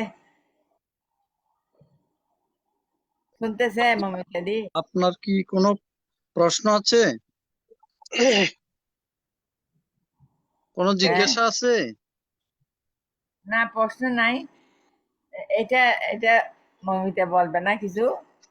হ্যাঁ, বলছি। আচ্ছা, হ্যাঁ, আচ্ছা, আমি বলি, বিষয়টা হচ্ছে এরকম, সবকিছু মেনে চলার জন্য সেই পরিমাণ পরিবেশ প্রয়োজন হয়, শিক্ষা হ্যাঁ, প্রয়োজন হয়। আমি তো শুরুতেই বলেছি, বাংলাদেশে বৌদ্ধ ধর্ম ত্রিপিটক পাঠের মাধ্যমে আসেনি। পালি জানে খুব কম ভান্তে, খুব কম। যারা জানেন, যেমন বনবান্তের শিষ্যরা, তারও আগে আরো বড় বড় ভান্তার নাম আমি ভুলে গেছি, প্রজ্ঞালক মস্তবীর ভান্তা নাকি, আরো বড় বড় ভান্তা আছেন। আমার দোষ যে আমি নাম মনে রাখতে পারি না। ওনারা প্রজ্ঞাবংশ হচ্ছে ত্রিপিটক, হ্যাঁ প্রজ্ঞাবংশ মত হ্যাঁ প্রজ্ঞাবংশ মত হ্যাঁ ওনারা হচ্ছে পালি পালি, ওনাদের বইও আছে, পালি ব্যাকরণের বইও আছে, আমি বই পড়েছি, নামটা ভুলে গেছি আর কি। তো ওনাদের মাধ্যমে হচ্ছে যে পালি এসছে। তো তার আগেও কি ভিক্ষু সংঘ ছিল, তারপরেও ভিক্ষু সংঘ আছে, অনেক ভিক্ষু সংঘ আছে যে মুখে মুখে শিখেছেন, মুখে মুখে, বেশিরভাগ ভিক্ষু সংঘ মুখে মুখে, পড়ালেখা জানার পরিমাণই কম। হুম আপনি যখন প্রশ্ন করবেন কোনো ভিক্ষুকে, আপনাকে চিন্তা করতে হবে আমি সেই ভিক্ষু কিনা, আমি কি সেই ভিক্ষু হতে পেরেছি কিনা। আমি পড়ালেখা শিখে ক্যারিয়ার করে, আমি কি আমার ক্যারিয়ার ছেড়ে পড়ালেখা মানে ক্যারিয়ার ছেড়ে পরিবার ছেড়ে আমি গৃহত্যাগ করে ভিক্ষু সঙ্গে এসে ত্রিপিটক চর্চা করছি কিনা। ও গৃহত্যাগ করে ও ত্রিপিটক চর্চা করছে না সেটা বলা সহজ, কিন্তু ত্রিপিটক সে চর্চা করার মতো তার পারমি আছে কিনা, সংস্কার আছে কিনা, ভগবানের নির্দেশনা সবকিছু পুঙ্খানুপুঙ্খ মানার মতো, পালন করার মতো সে সেই পারমি করেছে কিনা, সেটা অনেক বিষয় আছে। নিয়ম এতটাই সুন্দরভাবে বুদ্ধ ভগবান দিয়ে গেছেন, যার কারণে মুখে মুখে হলেও তারা যতটুকু জানে মোটামুটি মেনে চলার চেষ্টা করছে। চেষ্টা হোক বা একটা পরিবেশ হোক বা অভ্যাস হোক অথবা লজ্জাবশত হোক, যেই যেই জিনিসগুলোতে মানুষ অনেক বড় রকমের বদনাম করবে সেগুলো তো জনসমক্ষে করতে পারে না। কিছু কিছু বিষয় আছে গৃহীদের জন্য পালন করতে পারে না, গৃহীদেরকে তো সত্যি বলা যায় না। যেমন আমাদের শ্রদ্ধেয় শ্যামল দাদা বললেন যে শ্রামণকে দিয়ে চা দেয়া যায় না, মানে সেই শ্রামণকে দিয়ে যে চা দেওয়ায়, শ্রামণও তো দশশীল, আমরা তো পঞ্চশীল অষ্টশীল। তো দশশীল হলে তো আমি শ্রাবণকে বন্দনা করি না, তো আমি যাকে বন্দনা করি তার হাতে কি আমি চা খেতে পারি? চা কাকে দিয়ে বানানো? শ্রাবণ হচ্ছে ভিক্ষুসঙ্গের জন্য কি হেল্পার বা সেবক, তো শ্রাবণ তো আমার সেবক না। তো তাহলে ভান্তে কি বড় করে বলতে পারছে আমার শ্রাবণরা চা দেবে না, তোমরা চা বানিয়ে খাও? হ্যাঁ, কেন বলতে পারছে না? ওই ভান্তে যদি সেই পরিমাণ কর্মবীর হয় তাহলে বলবে আপনারা ঠিক আছে, আপনারা চা নাস্তা খাবেন নিজেরা এই রান্নাঘর থেকে বানিয়ে খান, এই উপাসক উপাসিকা আপনারা বানিয়ে দেন, দেখ দেখ আপনারা বানায় খান, ঘরে বানায় খান না, নিজের ঘর মনে করে বানায় খান। মানে যদি খাওয়াতে চায় খাওয়াতে হয় এই নিতান্ত, এভাবে কিন্তু বলতে পারেন। আমরা যখন থাকি তখন আমাদেরকে বলে ভান্তাদের ভিক্ষু শ্রামণ দিয়ে বানায় না, সেবিকা উপাসিকা যদি থাকে ওনাদেরকে দিয়ে বানিয়ে দিতে পারে, কিন্তু শ্রামণকে দিয়ে বানাতে হয় না যদি না থাকে। যেমন আমি একটা উদাহরণ বলি, আমরা সবাই ধর্ম অনেকভাবে পালন করি, তো সুন্দর করে শাড়ি গয়না পরে টরে যাই। বিহারে আগেকার কালচারে ছিল বিহারে গিয়ে ঝাড়ু দেওয়ার, কিন্তু অনুষ্ঠানের সময় যখন যাই তখন আমরা এত সুন্দর কাপড় চোপড় পরি, বিহারের কাজ করার আমাদের একটু, ঘরে আমরা 4 বেলা ঝাড়ু দিতে পারি, বিহার ঝাড়ু দেওয়ার জন্য মানুষ পাওয়া যায় না। বিহারে ভান্তে সোয়াইন খাওয়ার পরে থালবাটি ধোয়ার জন্য মানুষ পাওয়া যায় না, বা ওগুলো গুছানোর জন্য এই যে নোংরা করে যায়, বরং আমরা বিহারে যাই অনুষ্ঠানের দিন নোংরা করতে, বিহার গোছাতে যাই না।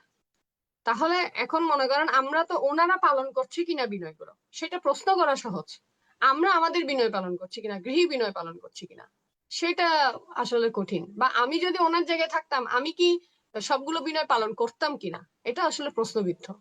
একই পরিবেশে একই সবকিছুতে একই রকম সুযোগ সুবিধা একই গুরুর কাছে গিয়ে আমি যদি একজন এখন শিক্ষিত হয়ে পড়ালেখা জেনে ত্রিপিটক পাঠ করার মতো যোগ্যতা আমার আছে, ওর নেই কিন্তু আমার আছে, তারপরে আমি ওনার মতো ভানতে হয়ে আমি সেই পরিশ্রমটা করবো কিনা এত সুখের মধ্যে।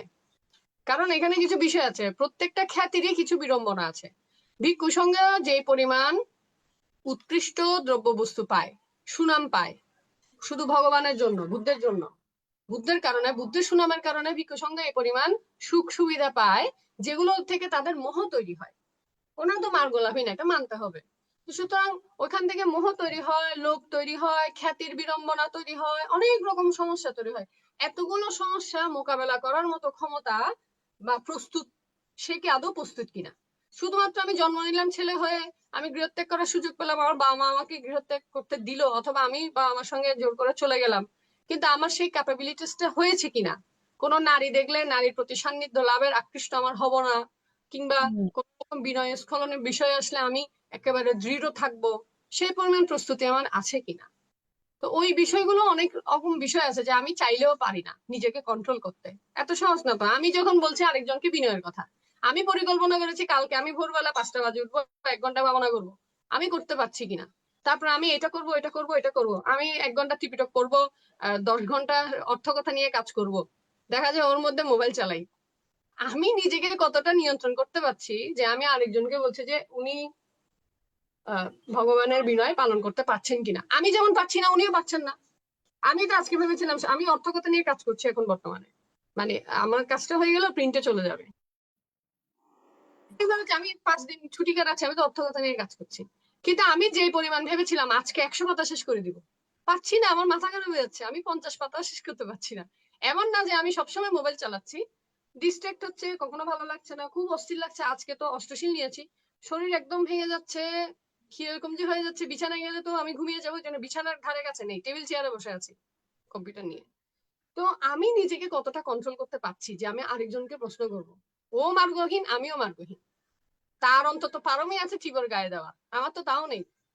ওভাবে যদি চিন্তা করি, নিজেকে নিয়ে থাকি, যারা পালন করার তারা ঠিকই করতে পারছে, যারা হ্যাঁ যারা করার তারা ঠিকই পাচ্ছে, আমি দেখতে পাচ্ছি না যে আমার আশেপাশে নেই, সেটা আমার দোষ। আমি যদি কোনো পারমিমান ভিক্ষু দেখে না থাকি, আপনি যদি না দেখে থাকেন, মনে করবেন যে সেটা আমার পারমির সমস্যা। আমি আমি বনবন্তের সাক্ষাৎ পাইনি, পেয়েছি বাচ্চাকালে, ওই সময় আমি অনেক কিছু বুঝি না। আমি যদি ওই সময় আরো জ্ঞানী হতাম, আমি শুধু পূজনীয় বনভান্তের শ্রদ্ধেয় বনভান্তাকে এমন ভাবে দেখতাম, আমার দৃষ্টিতে পূর্ণ হয়ে যেত, মানে দেখলেও বুঝতো। কিন্তু ওইভাবে ওই শ্রদ্ধা নিয়ে, আমি তো ছোট ছিলাম, বাচ্চা ছিলাম, সবাই বন্দনা করে, আমি বন্দনা করেছি। ওই শ্রদ্ধা নিয়ে বুঝে শুনে যদি আমি ওনাকে বন্দনা করতাম, ওনাকে দেখতাম, ওনাকে একটু দূর থেকে আরো বেশি শ্রদ্ধা করতাম, আমার পূর্ণ পরিমাণ আরো বেড়ে যেত। তা আমি যে দেখতে পারিনি, সেটা তো আমার ব্যর্থতা। আমার বয়সের উল্টাপাল্টা কম বেশি দেরিতে চলে আসলাম, বিষয়টা এরকম না। তো আমার আশেপাশে যদি জ্ঞানী মানুষ না থাকে, সেটা আমার ব্যর্থতা। আমার আশেপাশে যদি কোনো ভিক্ষু সংঘ তাদের নিয়ম পালন না করে, সেটা আমার পাপ। আমার পাপ তো, কারণ আছে কোথাও না কোথাও অরহৎ প্রদায়ী পুণ্যবান পারমিবান ভিক্ষু ভিক্ষুণী সংঘ আছে, যেটা আমি প্রতিবারই বলি। আমার ধাতুর সঙ্গে মিলছে না বলে, ধাতুতে ধাতুতে টানছে না বলে আমার ওনার সঙ্গে সাক্ষাৎ হচ্ছে না। পারমিবান ভিক্ষুর সাক্ষাৎ পাওয়া আপনার মার্গলাভী হোক অথবা মার্গর পথে আছে, লাইনে আছে, শিরবান বিনয়ী বান্তার সাক্ষাৎ পাওয়া, এগুলোর জন্য পুণ্য লাগে। এখন আমি দেখছি না বলেই যে নেই, কেউ করছে না, বিষয়টা তা না। সবার পারমি শেষে পূরণ করছে। এটা আপনি মাথায় রাখবেন, যতদিন পর্যন্ত কোটি কোটি বুদ্ধ এসেছেন এবং সামনে আরো কোটি কোটি বুদ্ধ আসবেন, যেটা আসলেই আসবেন, যতদিন পর্যন্ত মানে কি সব সময়ের জন্যই বুদ্ধ আসবেন। আর্যমিত্র বুদ্ধের, আমরা তো 10 জন বুদ্ধের নাম জানি, এরপরে আরো কোটি কোটি বুদ্ধ আসবেন। বর্তমানে যারা বুদ্ধ হওয়ার জন্য প্রার্থনা করছেন তারা আছেন। যতদিন পর্যন্ত এই সার্কেলটা চলতে থাকবে, বুদ্ধ হওয়ার সার্কেলটা, বুদ্ধের পরিষদ থাকবে, বুদ্ধের মহাশ্রাবক থাকবে, মহাশ্রাবকের পারমী থাকবে, তারা সবাই পারমী পূরণ করবে। ততদিন পর্যন্ত পুণ্যবান সত্য আমাদের আশেপাশে থাকবে, প্রত্যেক বুদ্ধ থাকবে, শ্রাবক বুদ্ধ থাকবে। তো পুণ্যবান সত্য আছে, আমার দেখা হচ্ছে না, কারণ আমি ওই ধাতুটা তো, আমি পুণ্যবান যথেষ্ট পরিমাণ না, কোথাও না কোথাও আমার কমতি আছে। হ্যাঁ, পুণ্যবান মানে কি, ধরেন কেউ বন্দনাতে ধাবিত হয়, সে বন্দনাই। কেউ প্রজ্ঞাতে ধাবিত হয়, সে পড়াশোনা। কেউ ওই যে আনন্দ ভান্তে সেবক, সে সেবা। কেউ আছে শুধু সেবা করতে ইচ্ছা হয়, সে অন্য কিছু করতে জানে না, পারে না, হয়তো পড়াশোনায় মন বসে না। যেমন অনেকে দেশনা মন দিয়ে শুনতে পারে না, খুব অস্থির কাজ করে। অনেকে মন দিয়ে দেশনা শুনে, সে আবার পড়লে পারে না, মানে পড়ে পড়ে সে জ্ঞান অর্জন করতে পারে না, কিন্তু কেউ বলে দিলে সে মন দিয়ে শুনতে পারে। আর আমার ক্ষেত্রে পার্সোনালি আমি আরেকজনেরটা শুনতে পারি না, আমার হচ্ছে নিজে পড়তে হয়। আমার প্যাটার্নটাই আলাদা, আমার প্রার্থনাই আলাদা। আমার প্রার্থনা হচ্ছে নিজে নিজে শিক্ষক। আমি নিজেকে নিজে পড়তে হবে, নিজেকে নিজে শিক্ষিত করতে হবে। আরেকজন দিলে আমি সেটা ওভাবে ওভাবে নিতে পারি না আর কি, মনে থাকে না মাথায়। আমি নিজে পড়লে ওটা এক একজনের এক একটা প্যাটার্ন প্রার্থনা অনুযায়ী। তাহলে আমার যদি কোথাও কমতি থাকে, আমার প্রার্থনা চেঞ্জ করতে হবে, আমার প্রার্থনাটাকে আরো দৃঢ় করতে হবে, আমাকে ওইটা নিয়ে কাজ করতে হবে। আমার যাতে পুণ্যবান মানুষদের সঙ্গে সাক্ষাৎ হয়, আমার যাতে খারাপ মানুষদের সঙ্গে, অকুশল কর্মীদের সঙ্গে, পাপীদের সঙ্গে আমার যাতে সাক্ষাৎ না হয়, সেজন্য আমি আমার নিজেকে নিয়ে কাজ করতে হবে। বিদর্শন মানে শুধু যে নিজেকে দেখা তা না, নিজেকে পাহারা দেওয়া, নিজেকে সংশোধন করা, নিজেকে সংযত করা, পুরোটা মিলে বিদর্শন আসলে। আশা করি আমার আমার মনে হয় উত্তরটা মনোভূত হবে। বলতে দিলে তো আমি অনেক বলবো।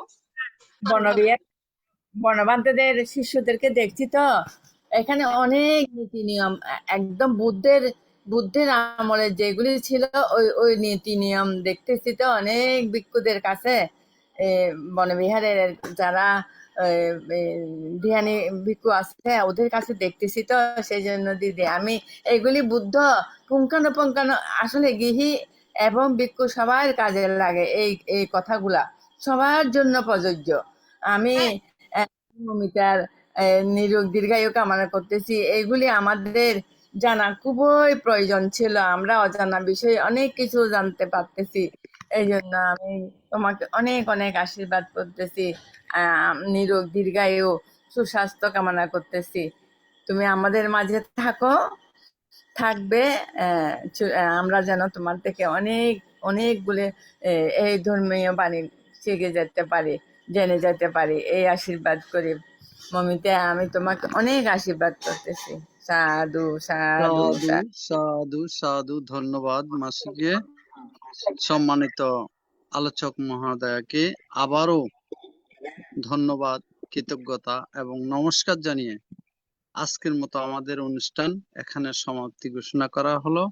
আগামী দিন যথাসময়ে আমাদের এই অনুষ্ঠান সম্প্রচার করা হবে।